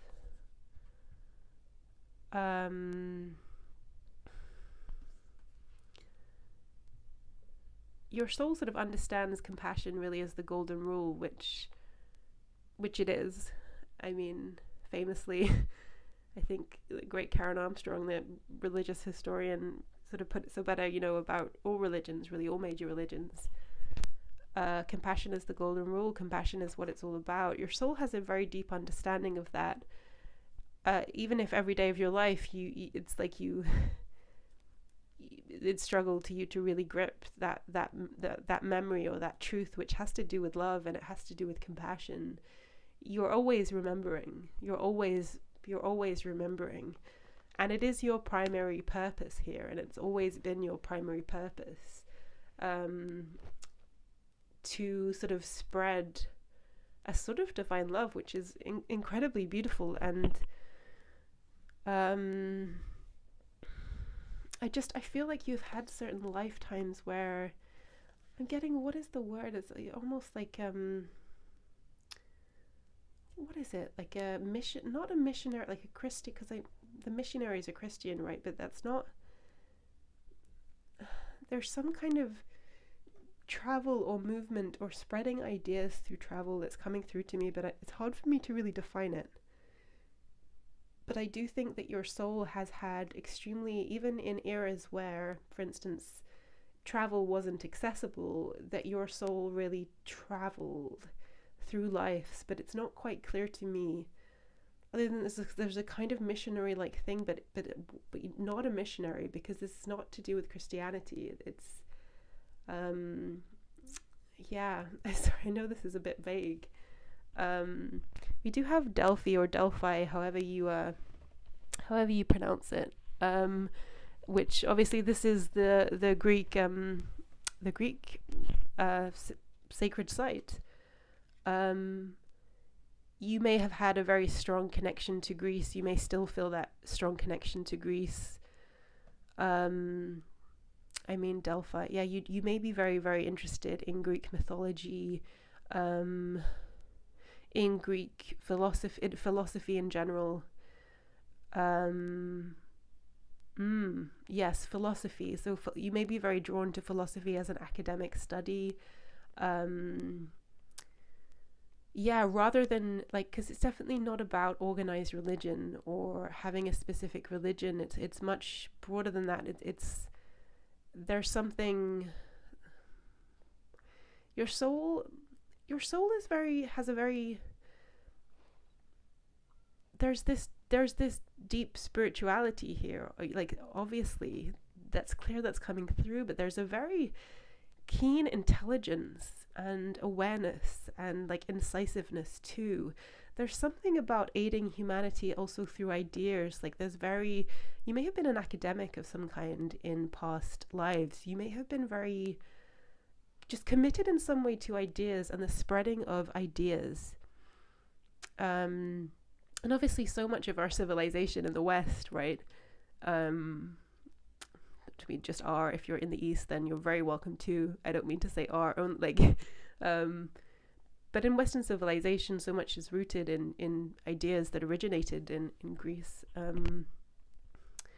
Yeah, so if you have found yourself drawn there, or even at times perhaps you found yourself perhaps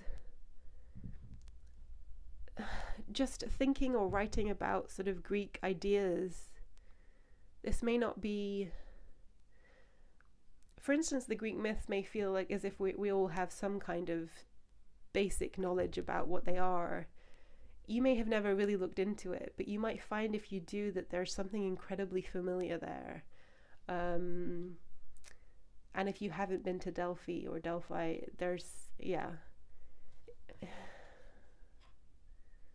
some of you may be very musical as well and be very drawn to music as a sort of method of sort of connecting with your higher self. You may be musicians. Your soul may have certain knowledge. There's some kind of musical connection. Yeah. What is this? Your soul, I think, also in certain lives has been there's something almost nurse-like that's coming through to me, like kind of you have cared for people in past lives.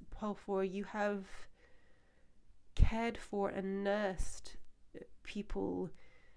Yeah, some of you may have simply been a nurse, but there's a particular life that's coming through to me in which you cared for the sick and you saw a lot of suffering, and you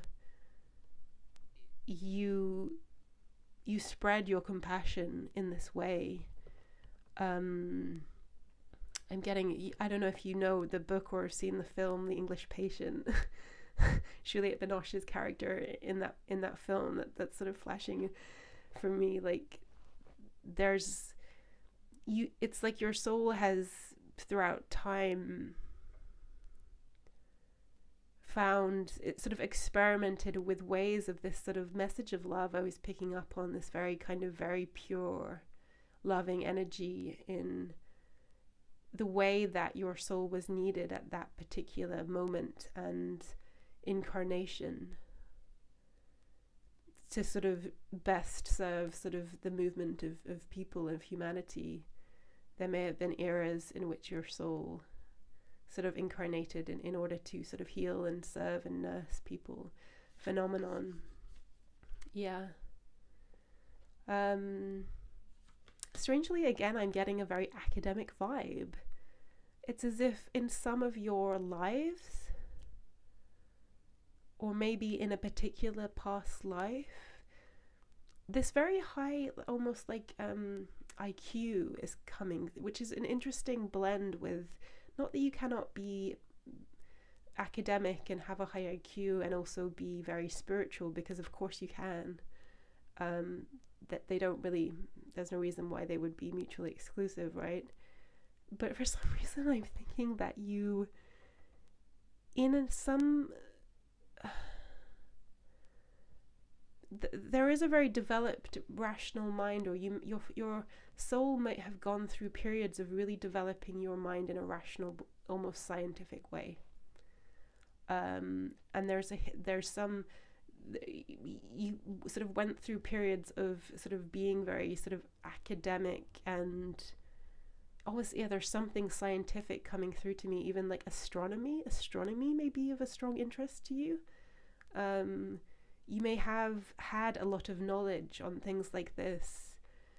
And again, you might find that, although perhaps this is surprising, but then if you were to start to look around in those areas or pick up a book, that you might find an intuitive sort of connection there, because your soul remembers. I am strongly feeling that, despite this incredibly almost angelic, like, developed soul of yours, Balfour, that you have sort of experimented throughout your lives in being very like kind of almost developing this very scientific side.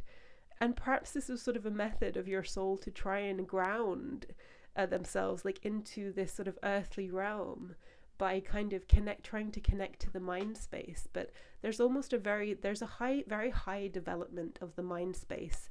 So whoever you are in this life, whether you are someone that is quite academic, or you have that side to you, or perhaps you are kind of book smart, although maybe you didn't follow that academic path, it's almost like I think there is a residue there, especially if you're from a family, for instance, and this does happen sometimes, right, where your family isn't very bookish, or they're not particularly necessarily sort of smart in the conventional sense, but you are, or there's someone in the family that just seems to have this very high intelligence, IQ. And to be clear, there are different forms of intelligence, but I'm talking almost about the conventional sense, right? The kind that's recognized in traditional schooling.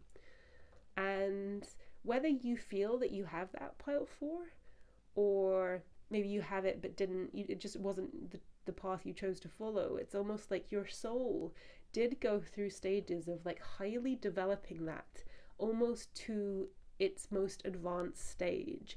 It's like in another life you could have been like an extremely like a scientist, like an astronomer, like there was, what else was it, yeah, like a philosopher, like you just like the pursuit of knowledge here, or really in the end it's about the development of the mind space, of the intellect, was something that I think your soul kind of took an interest in and developed to a very high a high stage. And yeah, there's this feeling like, did your soul do that in order to kind of as a method of grounding? Because often we think of the scientific mind as being sort of the polar opposite of the kind of more spiritual and religious thinking, which of course is not, it's not true always. Like, look at some things that Einstein said. Of course there's a lot of misquotes of Einstein online floating around, but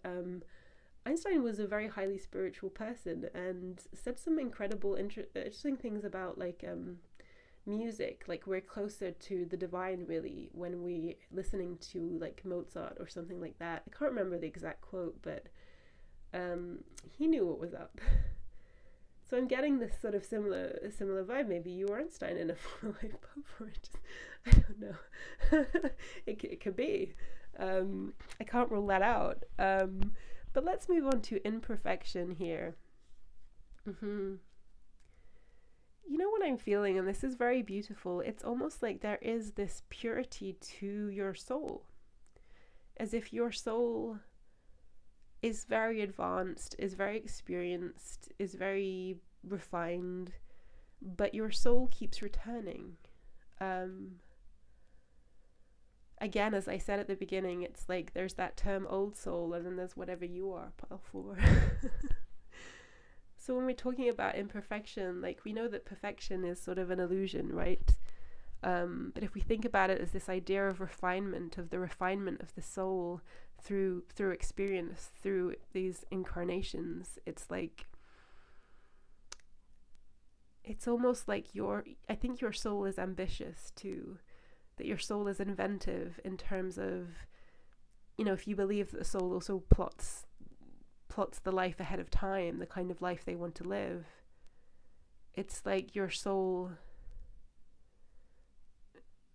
is very careful about and very curious about the variety of human experience and wants to have a real spectrum of experience. But there's this this pursuit of refinement is very, very meaningful to your soul. And there's something about sort of greater and greater challenge, really. Yeah, you may have had difficult life experiences, pile 4. If that's the case, then know that it's nothing that you can't handle. In fact, I mean, there's simply nothing that you can't handle. And even if you're lost, you're feeling a little lost wherever you are, or you have at times felt that way, as if you were sort of drowning in your experiences, know that there's all a sort of plan behind this. And I think you do have a very deep, very wise soul that kind of knew what they were doing, even if it doesn't feel that way necessarily day to day. Immediately what I'm picking up here is, because I wasn't actually sure which card this was on this deck, but to be honest, it doesn't matter. What I'm strongly getting is the full extent of whether you believe in spirit guides, whether you call them spirit guides or guardians or things like that you have a very, very strong, very powerful, very, very invested spirit team around you, of highly, highly advanced souls that are really, really, just very invested. There's only so much that they can do to guide you. The more you ask for their help, they will try their best to sort of deliver information to you. But they are highly, highly invested in your success in this life, and they will do what they can. They will do what they can to aid your journey. It's like, this is your team. If you have felt alone, if you have felt very alone at times during your life, pile 4, know that in the spiritual realm, or the other realm, or whatever you would like to call it, in the 5D, in the 7D, I don't even know how many Ds there are, but like, I know that there is a spiritual plane, of course. Like, it's the language is up to you. However you like to describe these things, you are not alone out there. Oh no. Oh, you are very supported, and you're very much part of a team. I'm not sure. I have this sense that although some of these team may have incarnated with you this time, there is a sense of, there is something quite solitary about what you've been going through in this life, which doesn't mean that you can't find strong allies and connection. It doesn't mean that, but that's part of, I do feel like that's part of your soul's decision, is to, I don't mean to say here that you're going to be alone forever if you're feeling alone. No, it's not like that. You're very capable of forming connections and loving bonds, but you are very, very, very connected to your spiritual team. You have a very, very, very strong team of supporters that you have been through a lot with. Even if you don't know they're there, even if you can't see them, hear them, all of that, it's just like, know that they are there, and they're just incredibly invested and love you and want the best for you. We have Stonehenge, so obviously in England, a very known spiritual site in the West, right? So some of you may have strong ties to England, and a lot of business in this region of the world, and particularly on this island where I am right now. I do feel that your soul has returned. It has a lot of history with England, with Britain, and there's something I'm getting here about with this figure about unfinished business, or sort of cycles that you've been in, and rights to be wronged. So whether you have strong positive feelings or negative feelings about the UK, it's like there's a reason for it. I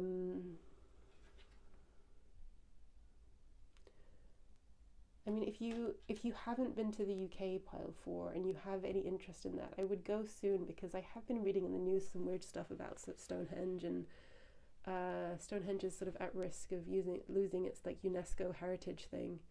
And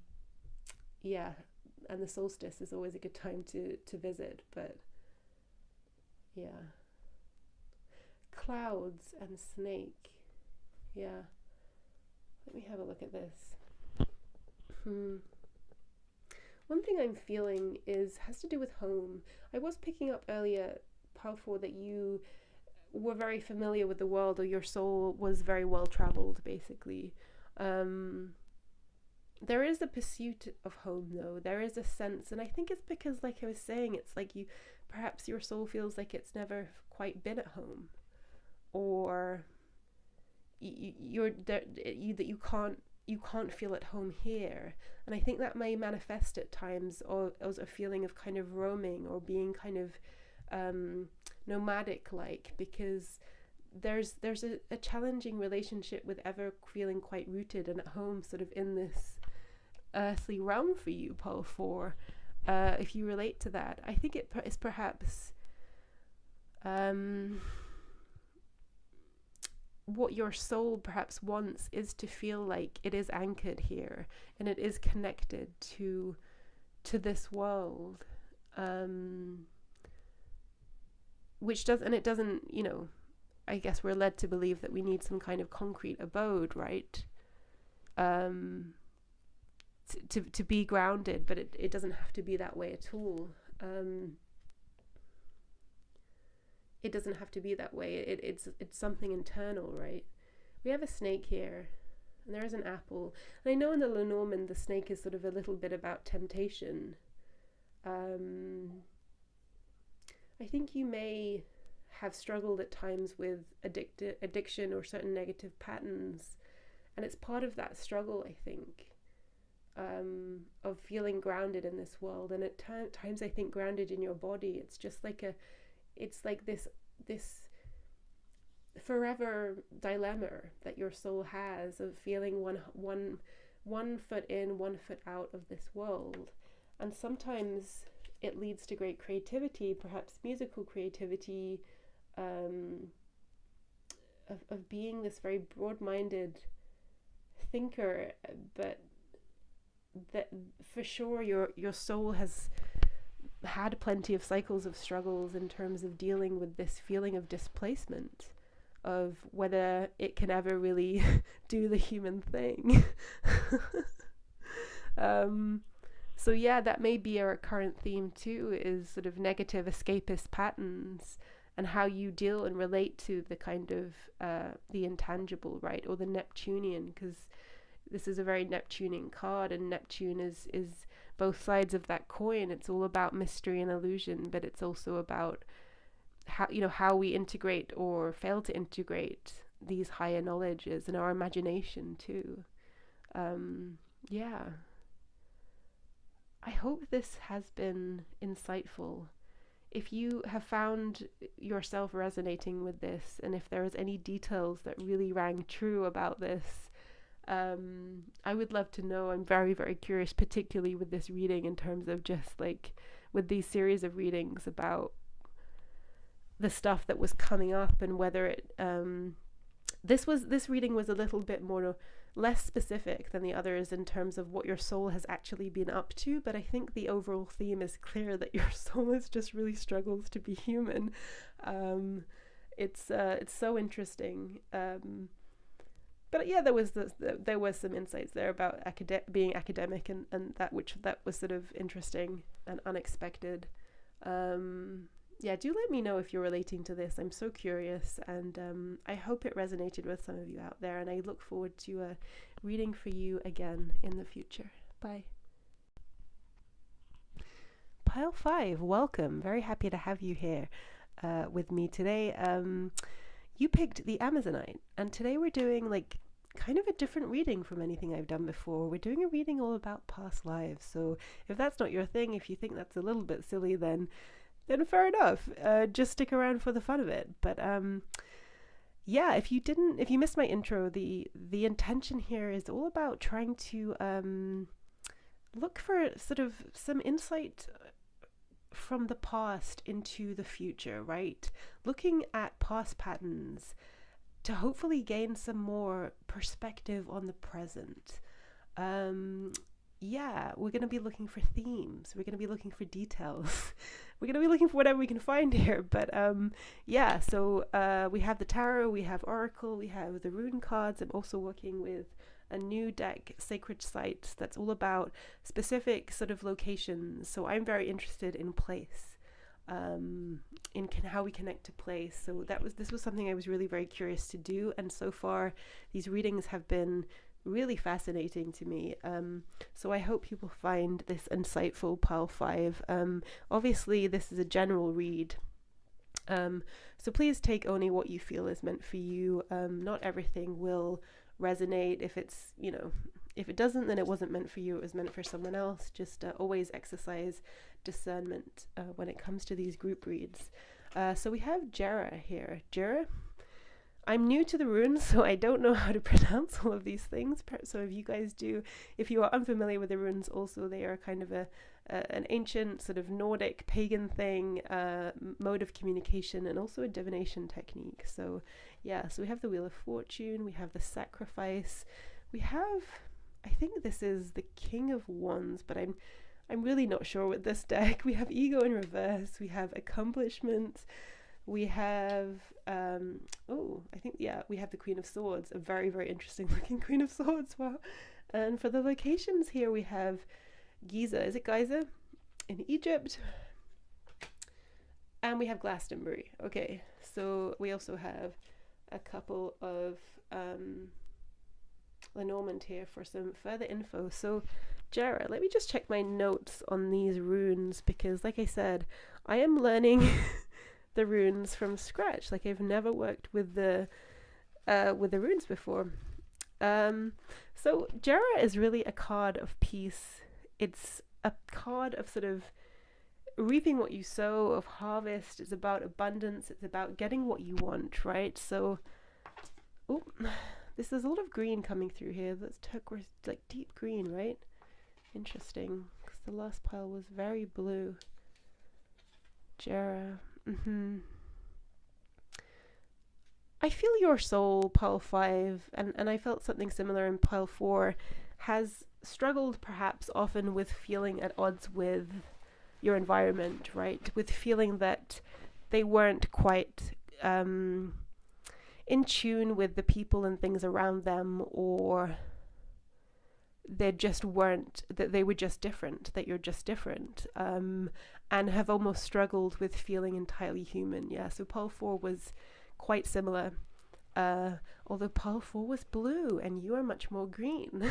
And I do think color is very significant, perhaps more significant than we realize at times. I'm trying to pay much more attention to certain colors I'm drawn to at certain times. I think it does have something to teach us. But yeah, and the green, of course, is a color, it's a very emotional color. It's the color of the heart chakra. I do think that you are someone, or your soul just carries so much deep feeling and experience that sometimes it's difficult to sort of bring it all down into this human vessel, because you know so much, you felt so much, but of course part of our experience here is forgetting all of this. We don't remember our past lives, although perhaps some people do. I don't know. There's a phenomenon with children. Some children do. Seriously, Google it. It's there's stuff about it. A little tangent, but it's there. But there may be this feeling that you have in terms of forgetting and remembering, right? Of something being at odds, or like that feeling of something's not quite right in your environment, or you're not quite in tune with things. And there's this sense, perhaps, when you're around people, of whether there's something that you're missing. And I think it's just that your soul struggles to integrate almost with other souls at times, because I think you are quite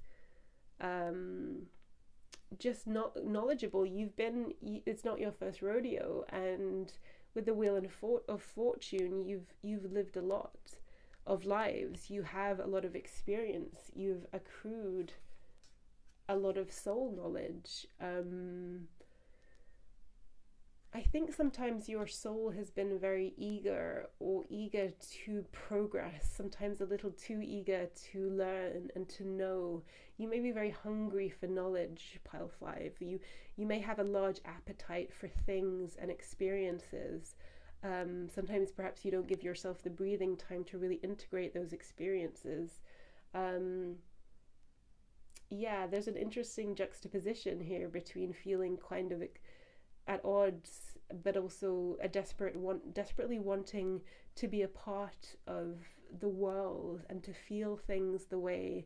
It's almost like you're an alien that's doing a human impression, right? And it's never quite working, but you keep trying to sort of fit in with the others.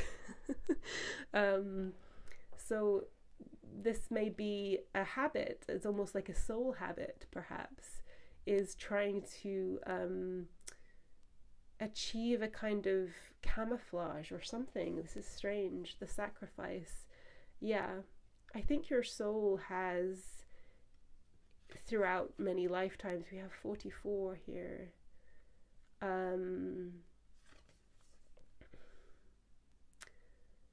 yeah, just been willing to give a lot, been willing to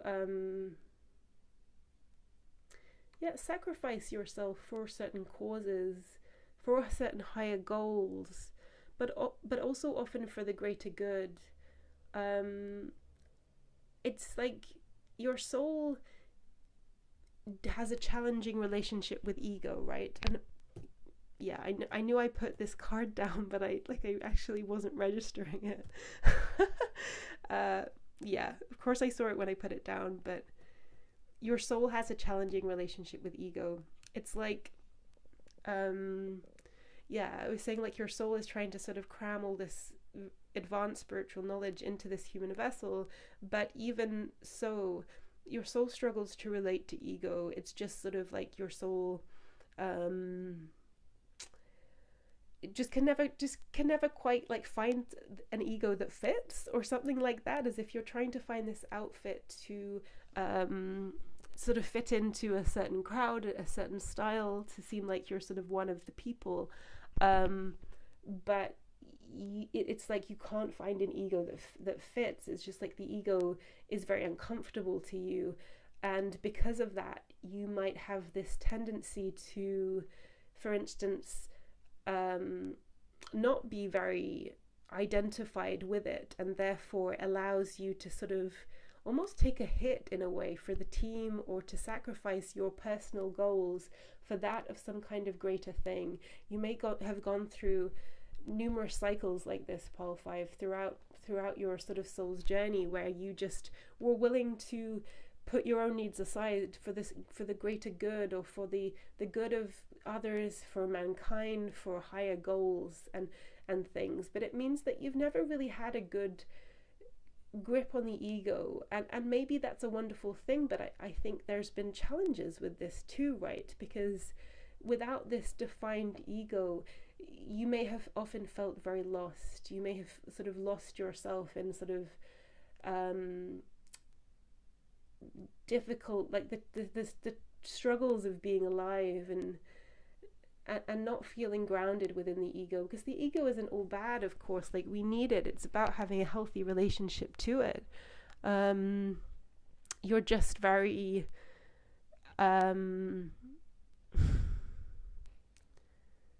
it just doesn't come naturally to your soul, Pole 5, to be ego identified, but that's come with challenges.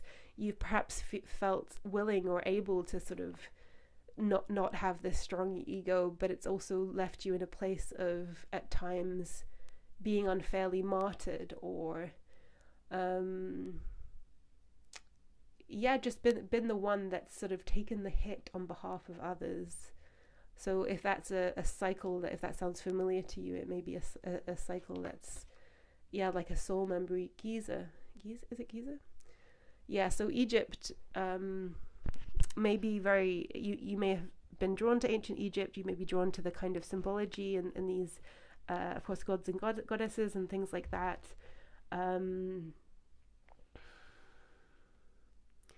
think your soul has seen a lot of this world, and your soul has also participated in building certain things, or being part of a collective effort to create. There has been groups of people throughout time that have just sort of built things from the ground up, and I just think your soul is incredibly experienced and almost feels connected to this earth, or things about the structures of this world, although may not feel connected to the way it's developed. It's almost as if you were there at the beginning or something, and you had high ideals for the way this world could be, and you've sacrificed a lot for those ideals, but the world as you understand it now, it just may be a very confusing or difficult thing for you to, for instance, get on board with the kind of things other people do, the kind of trends, just cultural trends, because you had such high beliefs and ideas, your soul had, about the potential of this world. I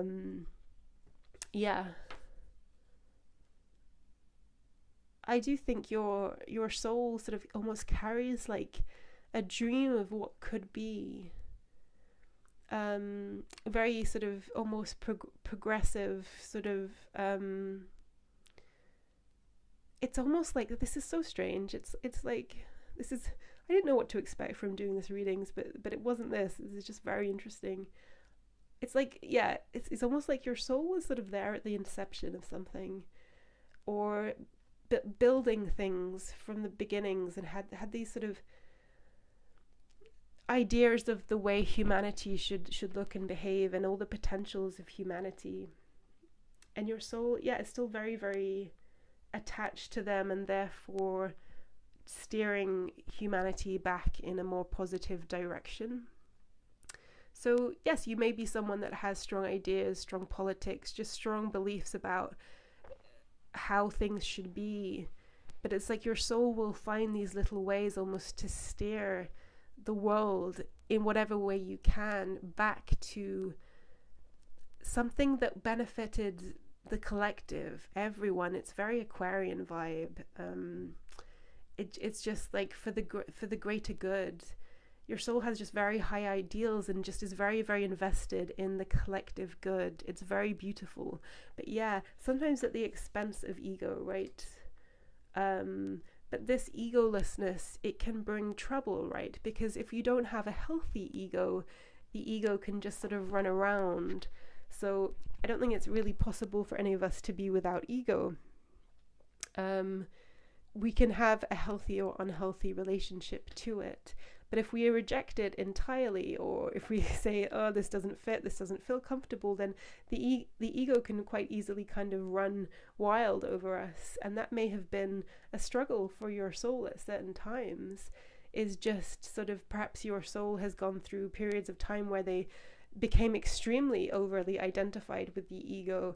It went in a completely different direction, and lost a sense of, just sort of overcompensated at a certain point, and then lost a sense of everything that your soul was. It's so interesting. It's like there's glimmers. Was I saying something about forgetting and remembering? As if there's something that there's always something that you've forgotten. I think there's something here about ego battle. And it may be over time, because you've gone so far in the other direction in certain times, in certain lives, of just completely sacrificing yourself for everyone else, that there's been other times where you've just gone the other direction and become very, very ego identified. But then there's always been glimmers of remembrance. Your soul can't behave this way for very long. So even if you were trying in your very best to live a very kind of almost self-focused and self-interested life, and was purely focused on sort of personal gain and material pursuits that would please the ego, your soul would sort of have some kind of glimmer, recognition, and your soul is so connected to, I think, a certain, like a soul group. There's soul groups, so there's deep connections, and I think someone from your soul group will come to remind you once in a while, one way or the other, whether you actually meet them or there's some way that someone through your soul group will remind you, hey, remember this, what we were doing, because you're not good with your ego. You're just not good with your ego. This is wild. Seriously, Pile 5, what the hell? Yeah, because it's something you have a tendency at times to sort of get off track. It's all about moderation, right? You can go too far in either direction, but someone from your soul group will usually come and bring you back if you wander too far away from this kind of collective, this mission for the collective good. Yeah. So we have a very kind of brutal looking Queen of Swords here. And yeah, I mean, this is right under the sacrifice, and I'm just looking at this head here, so there is a sort of martyr-like vibe here, and losing yourself, again, this real struggle with over-identification or under-identification with the ego, that leaves you very vulnerable at times, or has left you very vulnerable on your soul journey, Pile 5. I think you see the best in people. There is a purity and there is a deep love that you have of wanting to help humanity and steer it any way it can, any way you can towards its greatest potential, the greatest potential of everyone. You may have been through cycles where you were exploited. Your good nature was exploited. There's a softness to your soul, just an idealism and a faith in others. But it's also sort of accrued or attracted over time an interesting sort of karmic debt that has to do with, it may be have to do with cycles that have to do with this overcompensation with ego. So if you had cycles where you were very ego identified, you would have accrued some quite difficult karma, in terms of perhaps if you were the martyr or you caused someone else to have to sacrifice for you, and that kind of balance. So you may have had sort of very out of relationships, dynamics that were very out of proportion, or there was a power imbalance that was just kind of the power imbalance was just, it just completely skewed. Like one has all of the power, the other is sort of the doormat and sacrifices everything for the aid of the other. So there is something about karmic cycles here.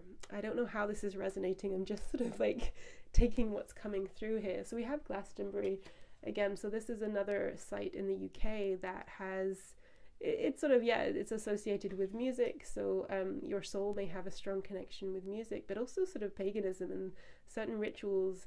And the runes are also connected to that. Sort of Northern European culture, medieval culture and things like that. So it is likely that your soul may have some kind of connection to the British Isles as well.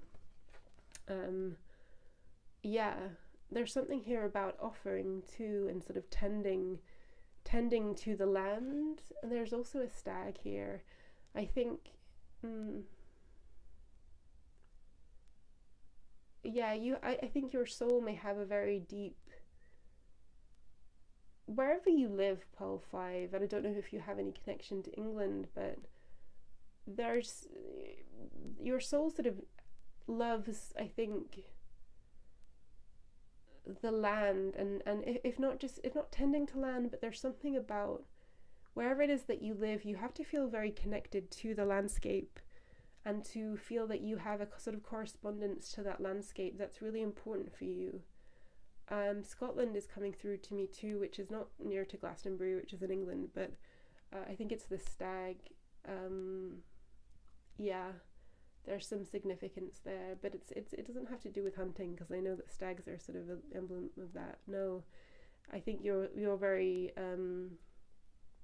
connected to sort of all kinds of life, I think.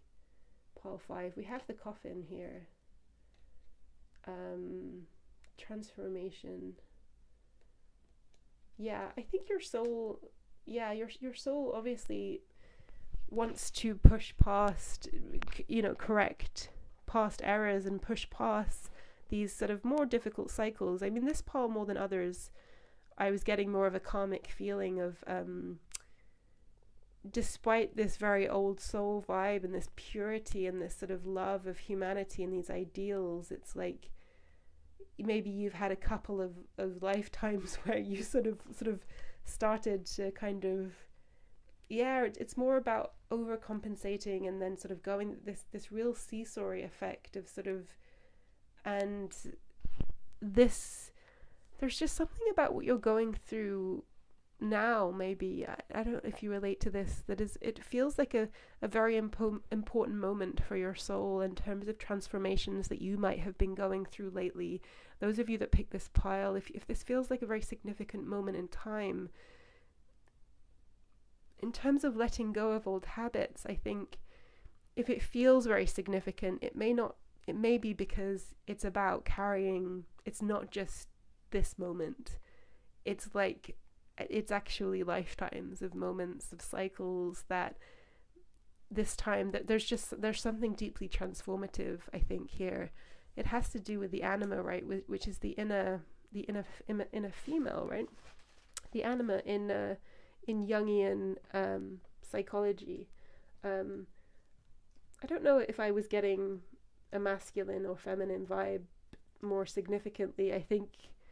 I mean, it doesn't matter really. It doesn't matter at all. But of course, anima speaks to anima speaks to that kind of inner balance between feminine and masculine.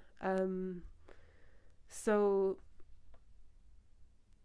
there is something about this transformation that you've been going through that speaks to that balance, that inner balance, and allowing for a kind of peaceful coexistence and flow between,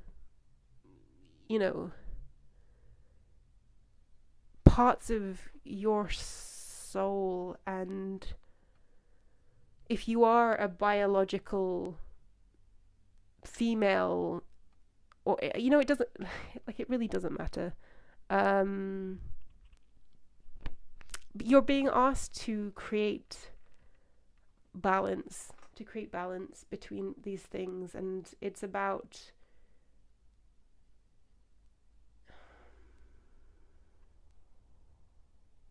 look, it's not like male or female, like we all have this relationship to the ego, so I don't think it's about that. I don't think it's like a masculine or feminine struggle, right? But I do think part of this struggle your soul has had with the ego has to do also with just a balance, finding balance between the inner masculine and feminine.